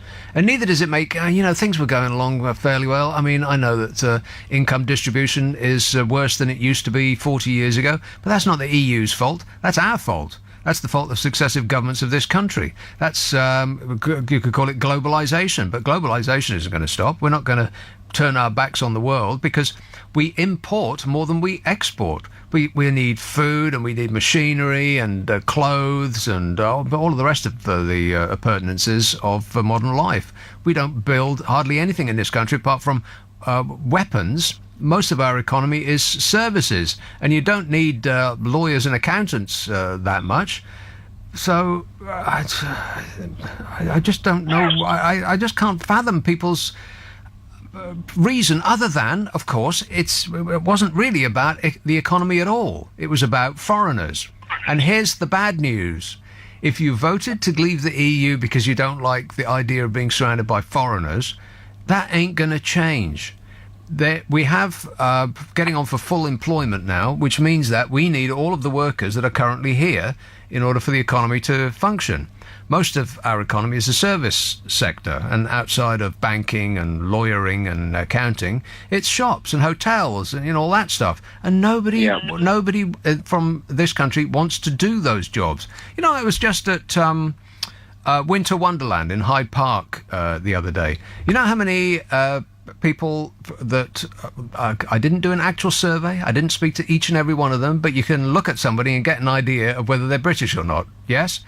I didn't think a single person that was working there was British, other than the people with luminous jackets on who were checking the rides for safety. Those people looked British. Everybody that was serving food and that was serving beer and that was cleaning up and collecting plastic cups and so on, there didn't seem to be a single British person there. Where are you going to get the workers if then we're not going to import them? We don't want to do those jobs. Apart from anything else, we're busy doing other jobs. There's not a vast pool of unemployed people in this country. Everybody is working, more or less. So where do they think that we're going to get those jobs to be done? You're going to be surrounded by the same number of foreigners as before. Whether we're in or out of the EU, it'll make no difference. So by voting out, you ain't going to get what you want. So what's the point? Anyway, Matt, it's been a delight. Thanks a lot, mate. It's a very, very bad line, and you keep coming and going. Probably a mobile phone, I expect. They are rubbish. Somebody should invent a landline, a phone that's actually tethered to the wall. Wouldn't that be great? Somebody should definitely come up with that. Get Alexander Graham Bell on the phone. You're trying to be funny because I'm all out of laughs. Yeah, talking about the service industry, by the way, let me just give you this bad news if you are training to be a lawyer. One of Britain's top prosecutors said artificial intelligence will soon be used routinely instead of lawyers to prepare criminal cases. So says David Green, the director of the Serious Fraud Office. He sounds like an expert to me. He predicted it would become the norm within years for algorithms to examine evidence because they're more reliable, faster and cheaper than humans, and they cannot be reasoned with, and they cannot be bargained with, and they absolutely will not stop, ever. Correct. He said the change was a no-brainer and could reduce the cost of preparing for trials by up to 90%. Wow. And people who have to pay for lawyers sang hallelujah. And lawyers said... And that's the same for accountants as well. It's a bit alarming that all of the things that we rely on as an economy seem to be in their death throes. I mean, there's so many gaps in your high street now. I bet it looks like a tramp's teeth. Shopping is over. Shopping has been taken over by the one particular online giant who seems to be reluctant to pay taxes. And if what we've got left is banking, well, those banking people can up sticks and leave at a moment's notice. They just close their laptop down, get on a train, and then open it again in Paris. And if lawyers and accountants and all of their associated retinue are going to be replaced by computers, then our economy is absolutely screwed. He said the technology, the director of the Serious Fraud Office, he said the technology was used by the Serious Fraud Office to scan 30 million documents in its investigation into Rolls-Royce over bribery claims in overseas markets. He said, in a few years' time, I can imagine the courts expressing themselves in favour of wider use of this kind of artificial intelligence. In other words, a robot is about to take your job. Affirmative. It's about to terminate your position.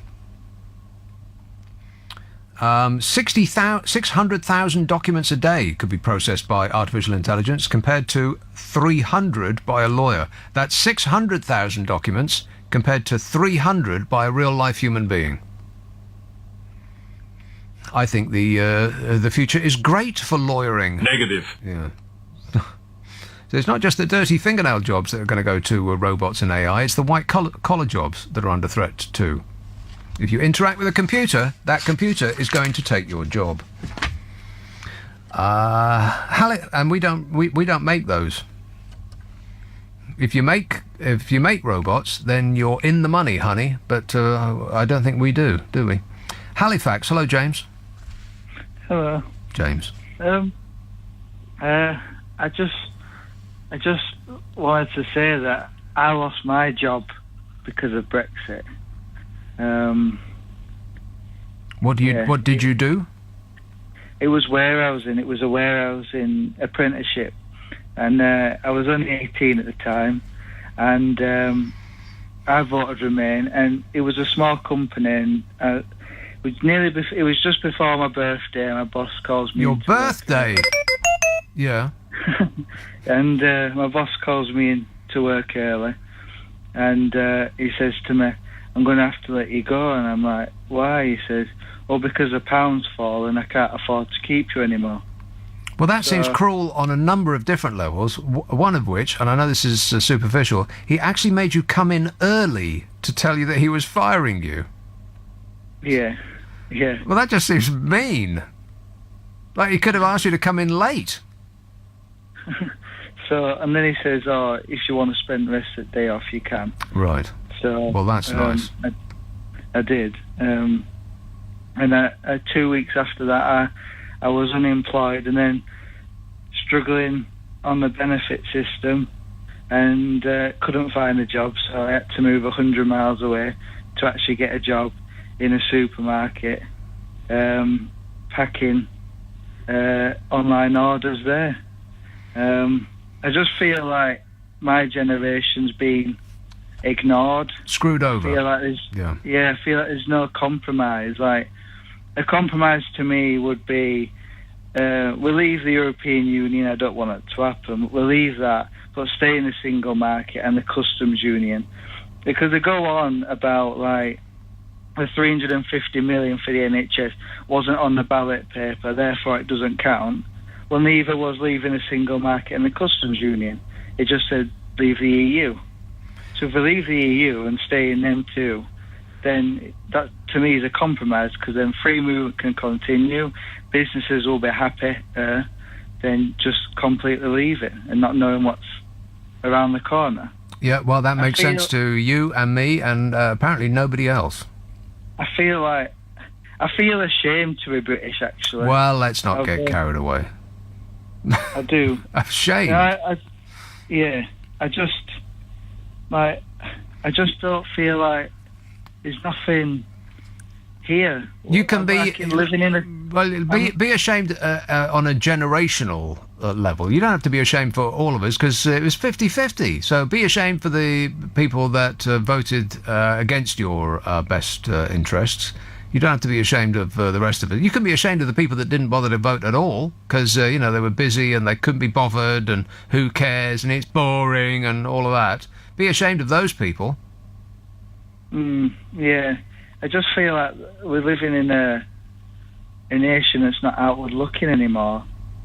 And surely that's what we all want. Surely that we want to be stronger, working together to fight terrorism, to fight the drug cartels, etc., to help our businesses and our economies grow as one. I don't see why, pulling away from all that will make us any better. No, it doesn't seem to be in our best long-term interest, but I don't think people were voting for our best long-term interests. I think that they were voting for another question entirely. It wasn't, do you want to be in the EU? Because they didn't have people, and they still don't have the required information that would enable them to come to an informed decision. I'm not saying that I do. I don't. You'd have to be a genius to be able to figure that out. So they weren't answering that question. I think they were answering the question, do you like foreigners? Yeah. I went out campaigning with a political party when the election was on, and I spoke to an old chap, and he says he voted Leave, and he only voted Leave because everyone's lazy. And I'm thinking, what? And I'm thinking, what world do you live in? He voted Leave because he thought, well, did he think that the young people are lazy? Is that what he thought? Who are lazy? Probably. Right. He just says people are getting lazy and there's no national pride anymore. So let's try and get in a time machine and go back to the 1940s. Yeah, when there was no food in the shops and there were bombs dropping from the skies. You know, the good old days. Yeah, I think that's might be what we're getting at. Right. Possible. Well, I know this. This is a flippant thing to say, but try and don't be so down. I mean, I know it's hard to pull yourself out of a funk, but things aren't awful. And when we leave, the world won't end. I suspect that it will just be a bit poorer than we would have been otherwise. I mean, the whole country's not going to flip upside down and sink. I don't think it will. I think we'll be okay-ish. Yeah. I like the fact that I was born an EU citizen and a UK citizen. That's what I was born. And I don't think it's right that someone's nationality should be put to a public vote, because that's how I see it as. I see it as 50-odd% of people voted to take my rights away. Well, that's an interesting way of putting it, yeah. Listen, James, I'm going to have to go, but I do appreciate the call, and I'm not going to tell you to cheer up, because that's just awful when people say that, but things aren't awful. They're not 100% bad. They're just a little... They're 52% worse than they would have been ordinarily. All right, listen, I've got to go, but thanks very much, James. Matthew writes, the difference between a coach and a bus, this still. The difference between a coach and a bus is you can confidently drive a coach at speed under a low bridge. You should always know how high your vehicle is. Hugo writes, did you know there was a conference last week called the Flat Earth Conference? Yes, I did know that was happening. I didn't read too much about it because I didn't think that those people were serious. Are they actually serious? They're convinced that the world is flat, and it's a NASA plot to try to persuade us that the world is actually round. Where's the evidence for the world being round? I'll read some more texts and emails, and I'll come to some more calls after the news. Graham says, democracy means having referendums until the Remainers get their way. Then perhaps we can settle down in the faultless, democratic, uncorrupted paradise of the United States of Europe. So stop moaning, you Brexiteers, just because you won a referendum. That all made sense in, as far as I understand that you're being sarcastic, until the last sentence, which doesn't make any sense, but I'll just ignore that and smile knowingly at your joke running up to it. I just wonder what the feedback from the people who voted out would be if, as Nigel Farage had suspected, they lost by 52 to 48. I mean, Nigel Farage and his ilk are saying that people that are questioning the result are Ramonas and, the infantile phrases they coming out with. But Farage himself said that it would be unfinished business, his words, if it was 52 to 48. Thinking that it would be 52 to 48 that he would lose. But because he won 52 to 48, suddenly, by magic, it's not unfinished business. It is finished business. No further discussion need be entered into, lest you be labelled a mutineer. They'd be whining and whining and whining. Stop whining. Exactly. So I think it's a bit rich that they're complaining that we're complaining. The vast majority of the people that voted out aren't going to be around long enough to experience what it's like to be out. That experience will be enjoyed specifically by those that wanted to stay in. Young people. I'm listening, dear. You can talk to me. Nicky in Taunton says, how did it go with the badgers on your lawn? I have the same problem. Those bloomin' badgers. Yeah, it's... I haven't actually done anything about them. I'd like to correct them to death. Digging up holes in my lawn for, I don't know, whatever purpose it is. Just their own amusement, I expect. Or dinner. But they seem to have lessened their activities. Only like 1 or 2 holes per night now, not half the garden all at the same time. So, yeah, I'm hoping that they get bored and go away. Or get hit by a car. Brendan says, Nick's the only one I've heard in the media who admits to not knowing anything about the Irish border. The most honest thing I've heard. Hey, I don't only not know anything about the Irish border, I don't know anything about anything. I think you'll find that is correct. Affirmative. Here's what I know. I know that I don't know anything. Correct. I'm just smart enough to know that I'm not smart enough to be doing this show. Nobody should be listening to this show. Affirmative. Joe writes, Joe here once again. Again. I once got heckled in the streets in the Netherlands, accusing the British of being stupid for leaving. Do you think it has greatly affected the international image of the British people? No, I think it's pretty much the same. What people think of us abroad is not exactly what we think of ourselves as. We think of ourselves as, sophisticated, white linen suit wearing, pinky raised, tea at 3, cricket playing types, like those, like you see in the films. I think what foreigners think of us as is shaven-headed, cherry boot wearing, drunken yobbos, primarily, because that's what we're like when we're abroad. Langley, hello, Dion. Hello, Dion.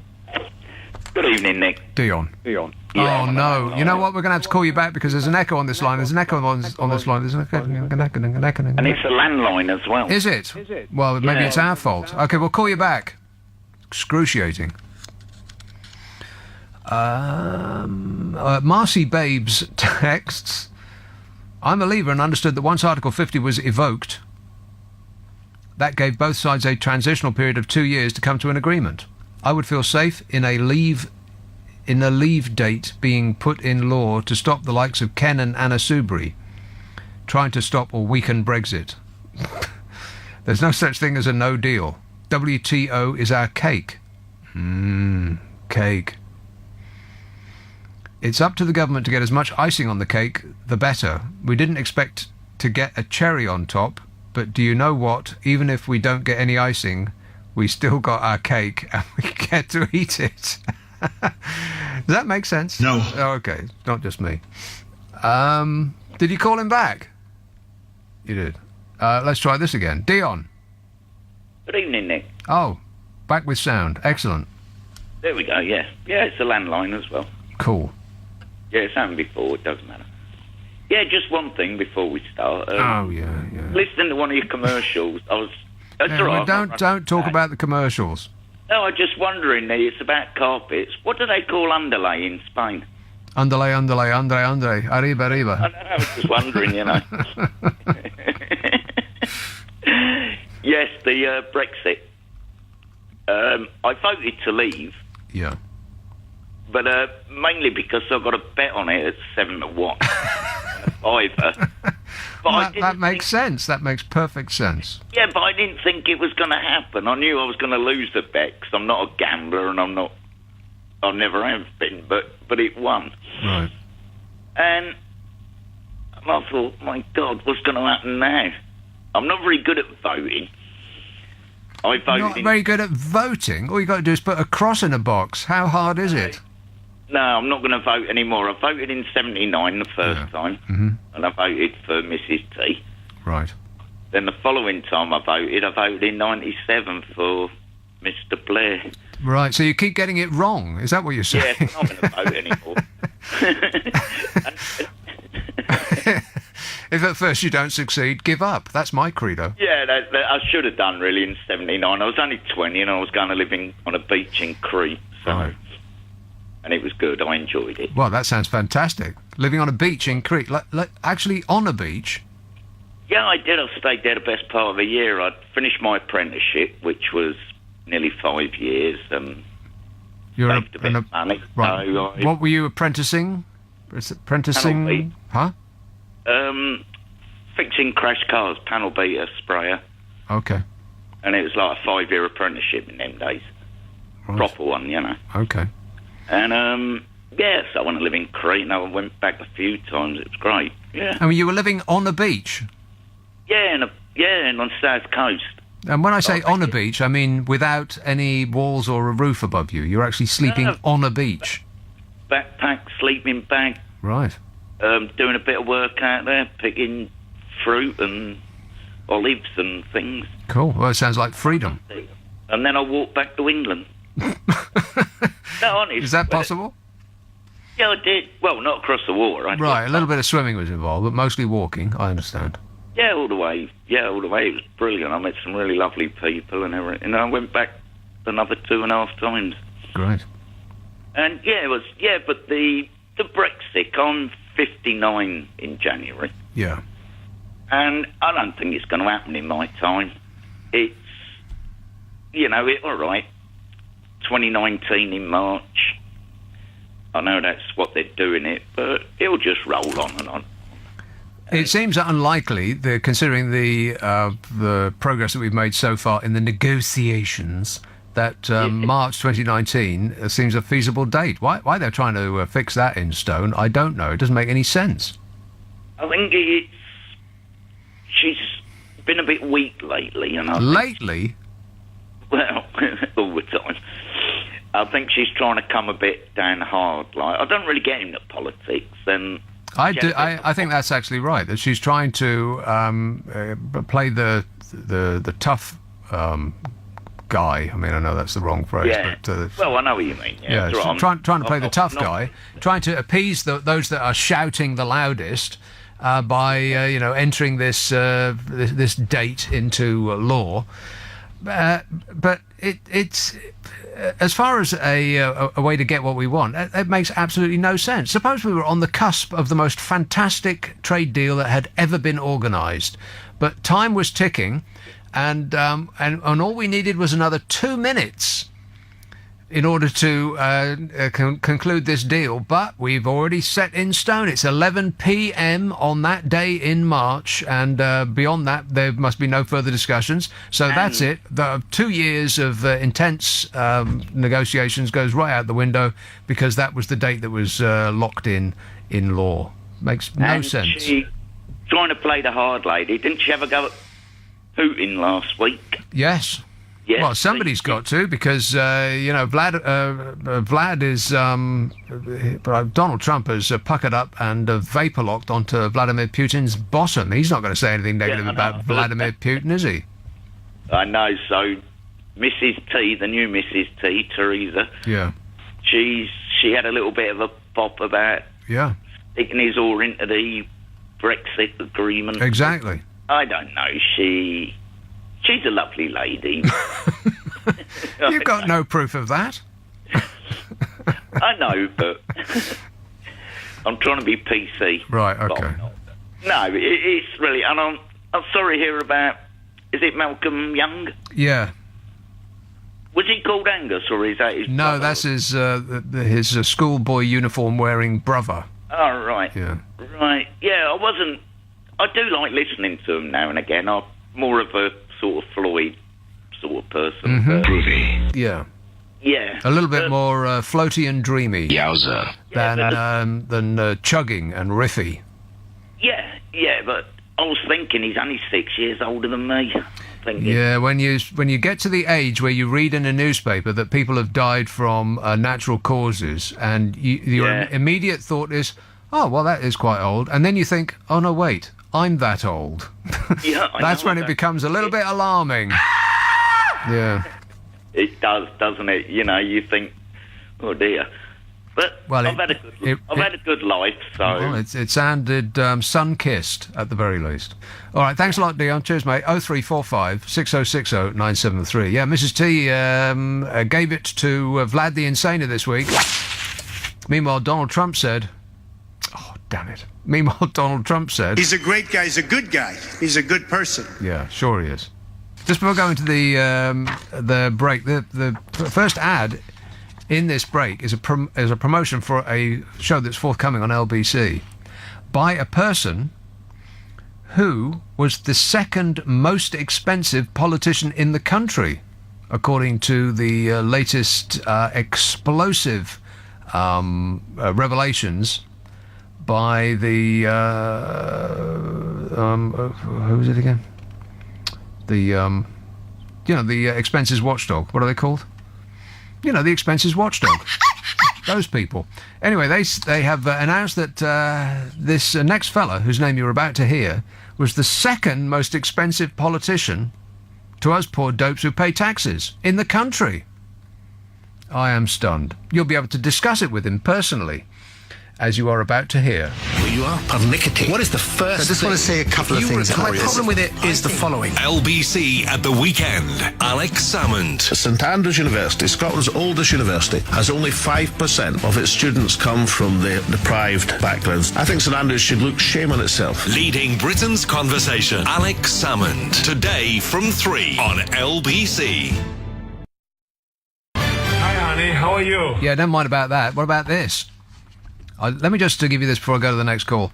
MPs spending on travel, accommodation and subsistence rose by 7% to £13 million last year. What? You know, when the expenses scandal broke, I said at the time, this isn't going to result in them costing us less. This will actually result in them costing us more. And I was completely correct in every respect.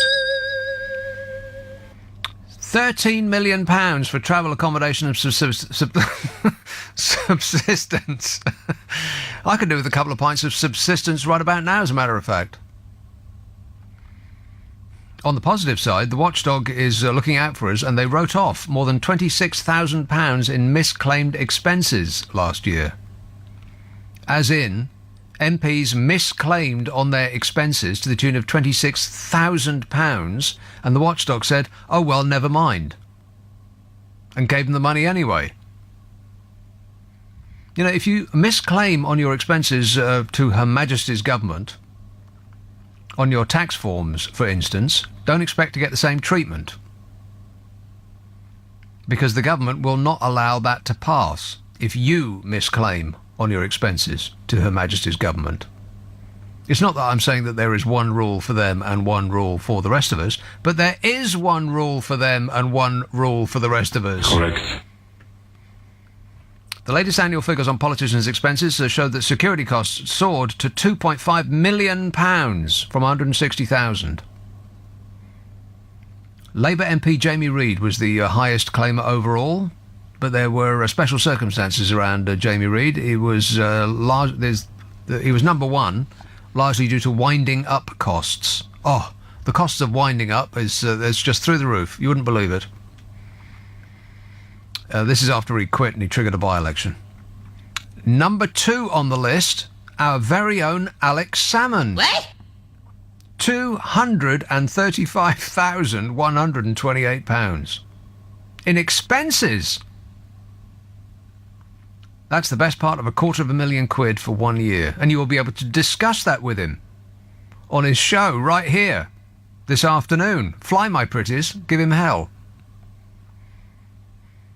I am stunned. So after this new regime was introduced, after the expenses scandal, when I said loud and often that it wouldn't result in us paying less, we find that the total bill for accommodation for our 650-odd MPs was 7.7 million last year, up about £500,000 from the year before. Cost for travel and subsistence also up about £500,000. What are they spending it on? The increases appear to reflect a loosening of the expenses rules after complaints that they had been made too tough after the scandal that rocked Westminster in 2009. Oh, the MPs were saying the rules are too tough. Stop whining. Excruciating. Anyway, here's a call in Surbiton. Hello, Gabriel. Hello? Yes, sir. Thank you for answering my call.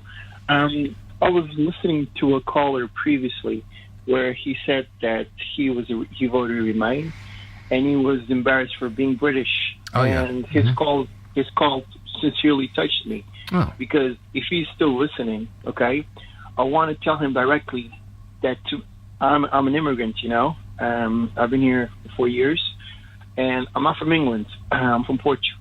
Okay, I'm highly educated. I have a degree in international business. I'm a personal banker, and one of the reasons. Wait a minute. You're a personal banker? I just wanted to get that in. Yes, go ahead. Please do apologize. Okay. Yeah, and no.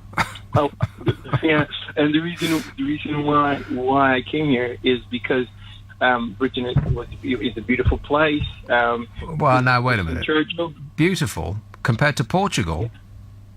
How about the weather? Can we talk about the weather? Well, yeah, beautiful and financially well too. That's yeah. Well, we got more money than Portugal. There's no doubt about that. Yeah. A lot more, yes, and also I needed to pick a country at the time because there was a terrible crisis. Because we in Portugal we had a lot of good labor, but at the time we were at a terrible crisis. So everybody that had educated, had skills and everything, moved away. And what was the nature of the crisis? It was a worldwide the recession. Crash. The Right. recession, Oh, yeah. okay. That Well, that affected us too. Why did you pick Britain? Yeah, I was in between England and France. Yeah. Because of Winston Churchill. So how did we... You picked us because of Winston Churchill. Well, I've got some bad news for you, Gabriel. You might want to sit down. Yeah. Winston's not feeling well. It might be terminal. I understand. Because of because of the English accent, because of the way you guys represented in the world, you guys used to be like a welcoming country. Yeah, used to be. Yeah, you guys used to be a welcoming country. Everybody, you were really open and connected with the world. You know, every time you spoke to a British person, you used to be touched by the way they are, the politeness. Yeah, you're speaking in the past tense here. Used to be. Is that deliberately on your part? You're saying that we used to be nice and open and warm and welcoming. Now, 48% of you guys are like that, like Right. you. Okay. Like Tony Blair, like Gordon Brown, like David Cameron. Right. Like, I won't speak about Boris Johnson. No, let's David not. David. No. I won't speak about Theresa May because that's not the England that I know. You know, the way immigrants are spoken in this country and the level of hate that you put across the world, it's appalling, you know. If you said something about two worlds, you know, if you saw Britain in a world where all the Remainers existed and a world of Brexiteers, possibly the world where the Romanians existed, they would be financially more developed. Am I correct? You said something like that. Well, if the country could split apart and the half that want to stay in Europe kept their money and the half that wanted to leave Europe kept their money, then I think that the half that wanted to stay in Europe would be doing significantly better than the half that wanted to leave. Yeah, but I just want to add something. I wish there was a world where Donald Trump, Nigel Farage, and all the Brexiteers and everybody that doesn't believe in globalization can live together. Yeah. And there was a world where people like us, it's not about all about money. It's not all about. It's about love and understanding. About sharing cultures, sharing food, accepting others, taking advantage of others' weakness and making them stronger, helping each other. What England used to be. When these guys tweet, these Brexiteers tweet, democracy or the vote has been done or nothing can be returned or whatever, and they put all the hate on and blame everything on us. It's really sad. Right. And I feel very sad for them. And well, cheer up, mate. It might never happen. Oh no, that's right. It already has. Okay, taken on board. Excellent work. Thanks a lot, Gabriel. Cheers, mate. Yeah, that's a good idea. Maybe Donald Trump and Nigel Farage and all his merry cohorts should all be put on the same boat. Going down. 0345 6060 973. Jackie texts, my lawn is now a mini golf course thanks to badgers. 2 years on, I cannot get rid of them. They dig for worms. Regards, Jackie. Well, that's not helping me, Jackie. 2 years on, I was hoping that they would just get bored. I mean, you'd get bored if your diet just consisted of worms. Don't they want to eat anything else? That fellow was right. This is a fine country, apart from the weather, which could do with some work. I think you'll find that that's correct. Let me just check. Well, tomorrow's going to be 8 degrees and a little bit sun. This is London.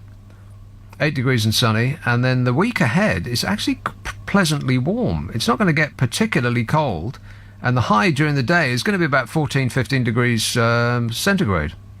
And you double that and you get Fahrenheit, so 14 twice is 36, and 36 and 32 is about 75? 75 degrees. Can you believe that? No. It's going to be pleasant, which is pretty good for, the end of November. But, winter doesn't really start till December, and then it lasts a mere 8 months.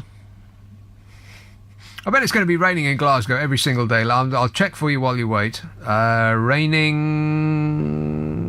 tomorrow, raining on Monday, raining on Tuesday, all day long. Wow, not a moment on Tuesday when it doesn't rain. Raining on Wednesday, ditto. Thursday, raining. Friday, not raining. Not raining next Friday. There's something to look forward to, Glaswegians. That make you HAPPY. Let's have a call in France. Gosh, that's a bit vague. Where are you, Alexander?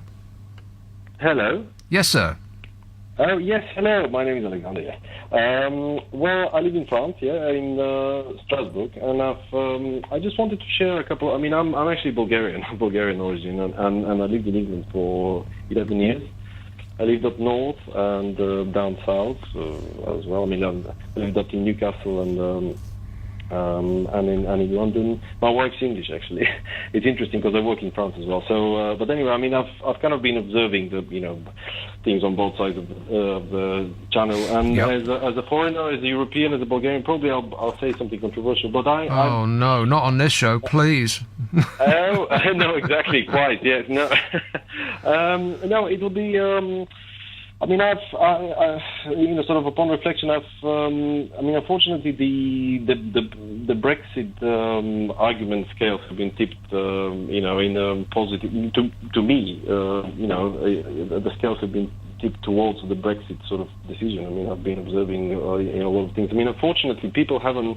On the first hand, I think they haven't. They hadn't been given the right numbers.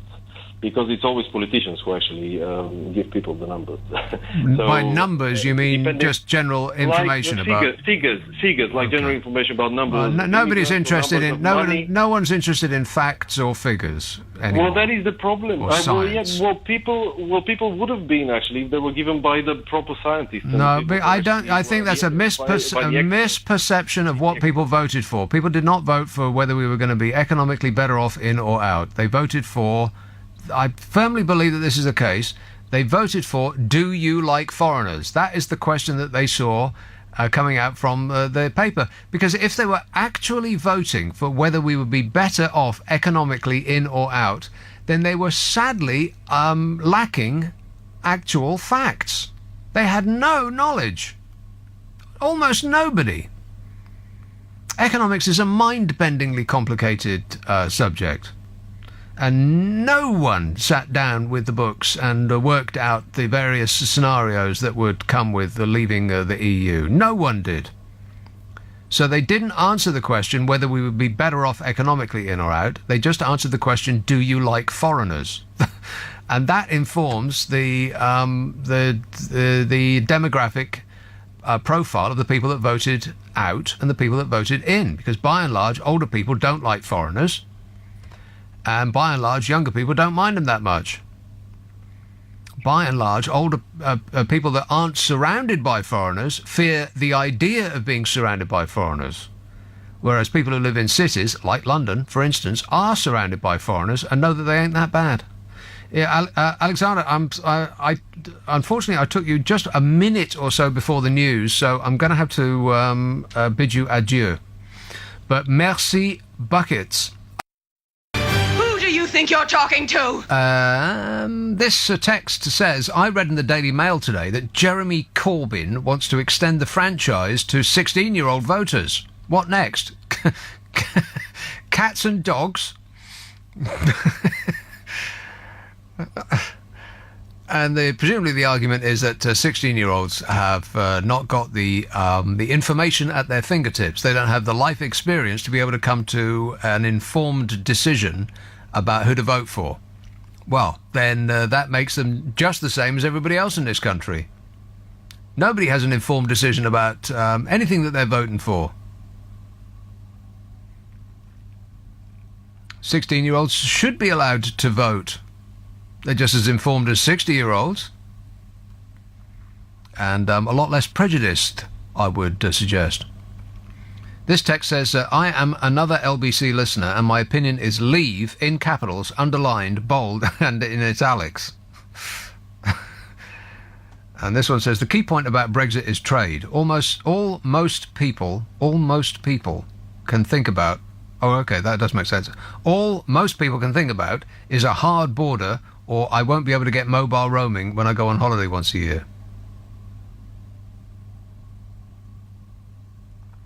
Maybe I read that wrong. All most people think about is a hard border, or I won't be able to get mobile roaming when I go on holiday once a year.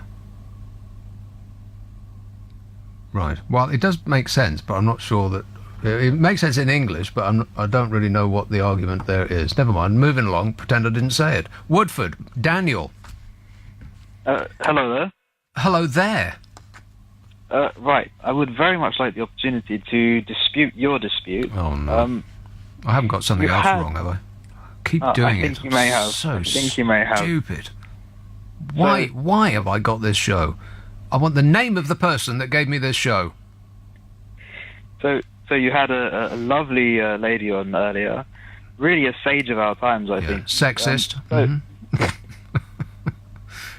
Go on. Right. She had a point to make, which was about housing in Brussels. Oh, you're talking about the bus driver? Well, supposed bus driver, yeah, coach driver. Mm. Yeah, she talked to a lot of people, all of whom agree with her. Everybody that disagrees with her, which is the vast majority, were backing away, hoping that she wasn't going to engage them in conversation. That's just a scenario that I made up in my mind, and it's probably not a reflection of the truth. But anyway, go ahead. Well, I have to say, I am one of those that does strongly agree with her. Right. So what's the difference between a coach and a bus, then? Well, hang on. We can't be the only people with a housing crisis. and that's prime real estate there in Brussels. So, no, it isn't. Have you ever been to Brussels? Well, as it happens, I No. do have family. I do have family in Brussels, and one does hear things on the grapevine. So the answer is no. You've never been to Brussels. Brussels has got one thing, and it's that golden square that's right in the middle of it, which is a lovely thing to see. It really is. Everything outside of that is boring, dull. Trust me, Daniel, you wouldn't want to live there any more than you'd want to live in Luxembourg. Go through it. I mean, spend a weekend there. It's a delight, but don't live there. It's not prime real estate. Even Belgians don't want to live there. You'd have to be a Wallonie to want to live there. Okay, but the fact is, people do live there, and they do need houses. Yeah, that's right, yeah. Now, another thing you mentioned, you said something just now about a golden triangle, did you say? I don't think so. Right, well, earlier you did refer to Trump as a golden ape, I believe. Oh, the orange ape. Golden, there's nothing golden about him. Yeah, the orange ape, Donald Trump, right, yes. Right, that's it. Orange ape, you said. Mm. Well, I have to say, it's nearly a fact that he is probably the most successful so far president, just bearing in mind the short time period. Yeah, absolutely, yeah. I've been successful in every business I've been in. Yeah, he's the most successful person that ever lived. That ever lived that was that colour. I think that's an actual fact. Only if you consider the time period, I mean. I don't know what that means. Well, he's the he most hasn't been in successful office for too president. long. He's the most successful president at the moment. Well, that too. Yeah. He's the most successful president of the United States who is president at the moment. No one else is a better president of the United States at this moment. I think it was you that had the show, was it yesterday or very recently at least, about the hunting. Oh, yes.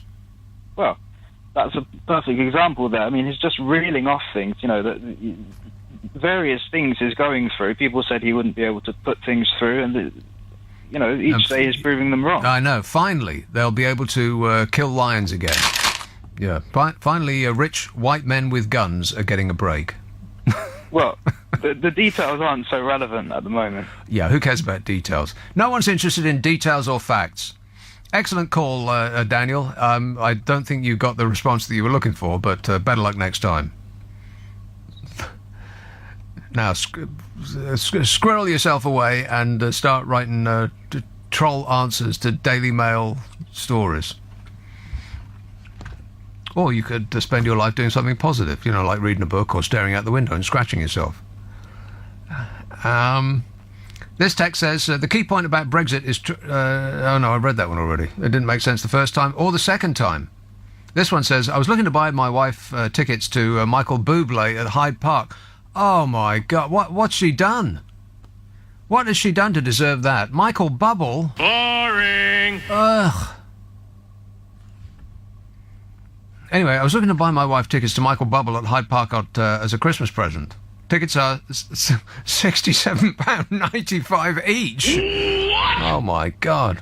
What do you get? Does Michael Bubble actually give you a rub-down for that price? £67.95 each. But the service charge was £8.60 a ticket. What? Couldn't bring myself to pay that, so she's getting the CD instead. Says Rob in Crystal Palace. That is an outrage. I can't believe it. £8.60 service charge per ticket. What the hell for? That's about 15%.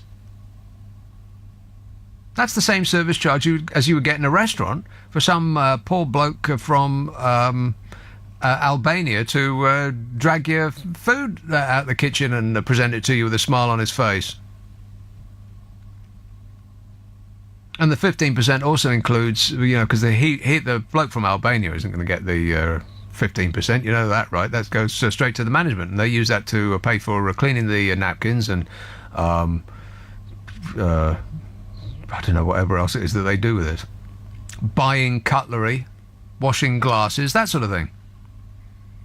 £8.60 a ticket, and it's £67.95 already. I wouldn't have bought that either, but then I wouldn't have made the mistake of buying a Michael Bubble ticket in the first place.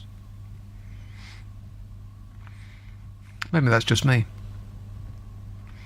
Unless any of our sister stations are playing him, in which case I think he is a delight, and everybody should try their very best to go and see him and buy all of his CD. I've heard it's great. Or it grates, one of the two. Cheshire. Hello, Sharon. Hello, my love. I do admire and thoroughly enjoy the way you give a little tweak to a word here and a little twist to a word there. And you do make me laugh. Oh, thanks, Thank you Sharon. very, very much. There's not enough laughter in this. Well, that is true, yeah. Well, no, it's not the world that's rotten. It's some of the people that are in it. Yeah, the world is a fine place. It's just human beings that aren't so great. Yeah, absolutely. I would have liked to been able to take issue with the guy that was going on about London is and London was. If our esteemed government ministers... Steaming government ministers? No, esteemed. You're doing it to me now, and I'm taking the bait, which shows what a twonk I am. No, it's not a bait. I'm just... you say esteemed, I say steaming. Yeah, steaming idiots. Yeah, mostly. Yeah. You know, if a lot of these alleged government ministers who are looking out for our best interest, i.e. yours and mine and the general working public. Yeah. You know, they can't. The public can't be so wrong as to believe them. They're in up past their elbows and almost to the shareholders into the pot where the money comes out of. Well, can you believe that our... let me say this again, just so that nobody has missed this salient fact, that our own Alex Salmond, who's got a show on this radio station, he presumably will be prepared to answer questions about this. He was the second most expensive MP, according to the IPSA, the Independent Parliamentary Standards Authority, the second most expensive MP, and he was only beaten by a guy who spent more because he had to wind up his office, and there's a lot of costs involved with that. Alex Salmond, his expenses were the best part of £250,000. I wound up an office that had 1,500 employees. They all had a decent severance pay. They all knew that my hands were tied. I had to close the company down. My husband had died, and I just wasn't able to carry it on my own. And every one of them, bless them, were all for forming a co-op, and, you know, so that everybody had a say and everybody got a little bit of the profits. Yeah, well, that sounds like practically a revolutionary concept. My head was in the wrong place at the time. My husband had just died. I was still busy thinking about, well, let me ask you this, Sharon. Did it cost you £250,000 to wind up your office? I'll take that as a no. Oh, I'm so sorry. Excuse me. Well, you know, the price of staples and the paper clips has just gone through the roof since I know. since you bought them start last. Taking mortgages for them soon, aren't you? But anyway, it's been a delight, Sharon. This bloke, he. Who? The guy that was making about London that was and London that is. London that was could be London that was again, you know, ruling the crown, blowing my mind. The empire. Yeah, it could still be it if some of the thieving government ministers didn't put their hand in the pot and look to themselves first when it came to drawing out the money. This is one of the other... I know. But, schools, okay. children dying. All right. Okay, Sharon, I got to go because I'm way past the sorry, break, but darling. that's I'm okay. sorry to rattle on, but I feel so strongly. I know you do. Okay, it's been lovely. Thanks a lot, Sharon. Cheers, my dear.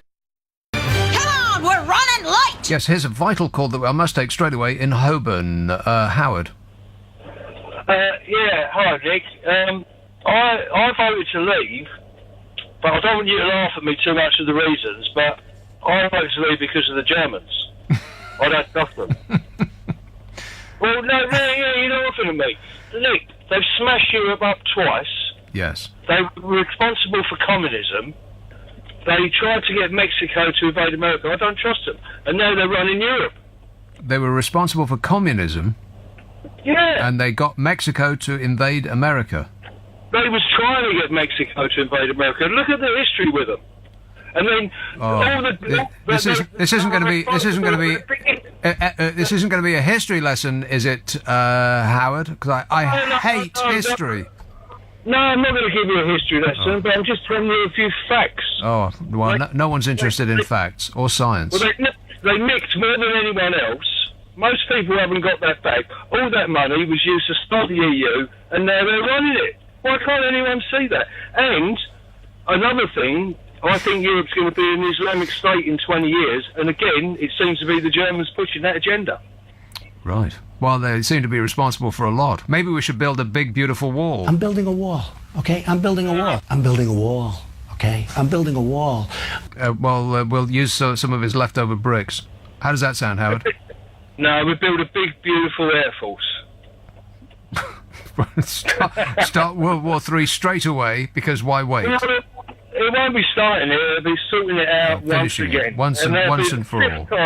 The fifth time Europe has needed Britain to sort themselves out. Right, okay. Well, it sounds like you've got a plan, Howard.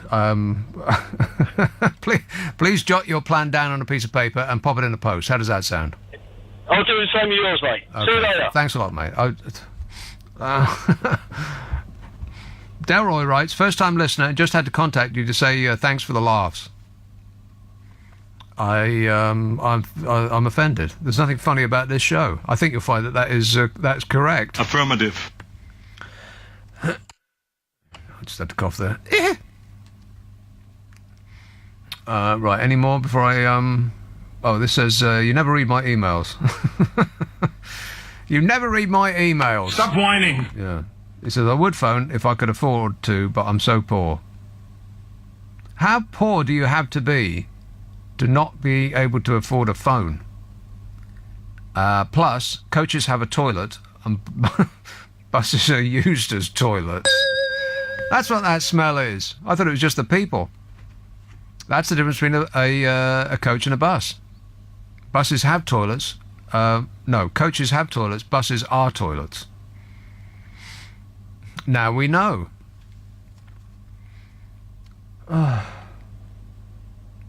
You know, there is a big difference between us and Germany. Mostly it's money. We are the second most indebted nation on earth. Did you know that?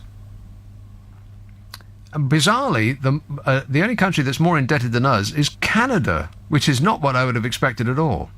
As far as household debt is concerned, Canada is worse than we are.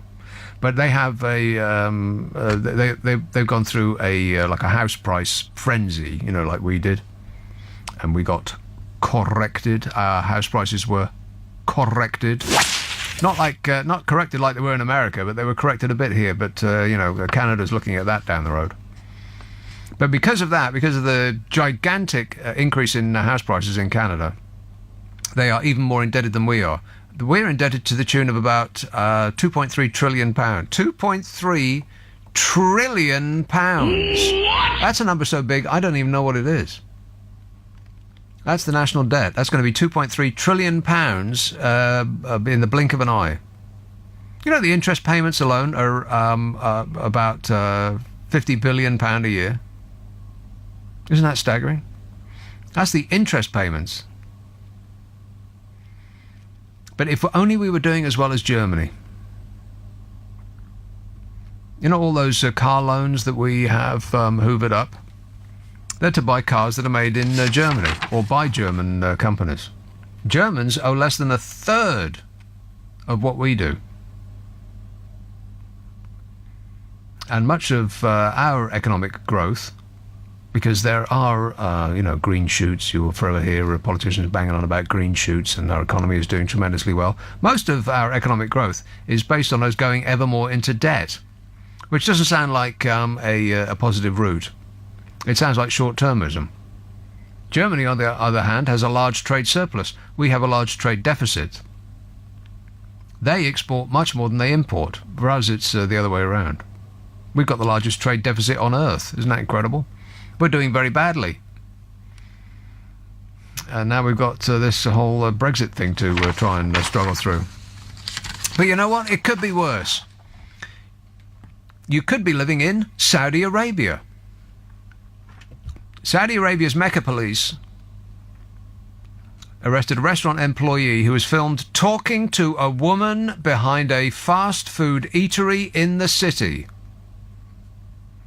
Earlier this week, a video of the woman approaching the man close to his workplace went viral on social media, sparking outrage among users who deemed the behaviour immoral. Disgusting. They spoke to each other. You believe that?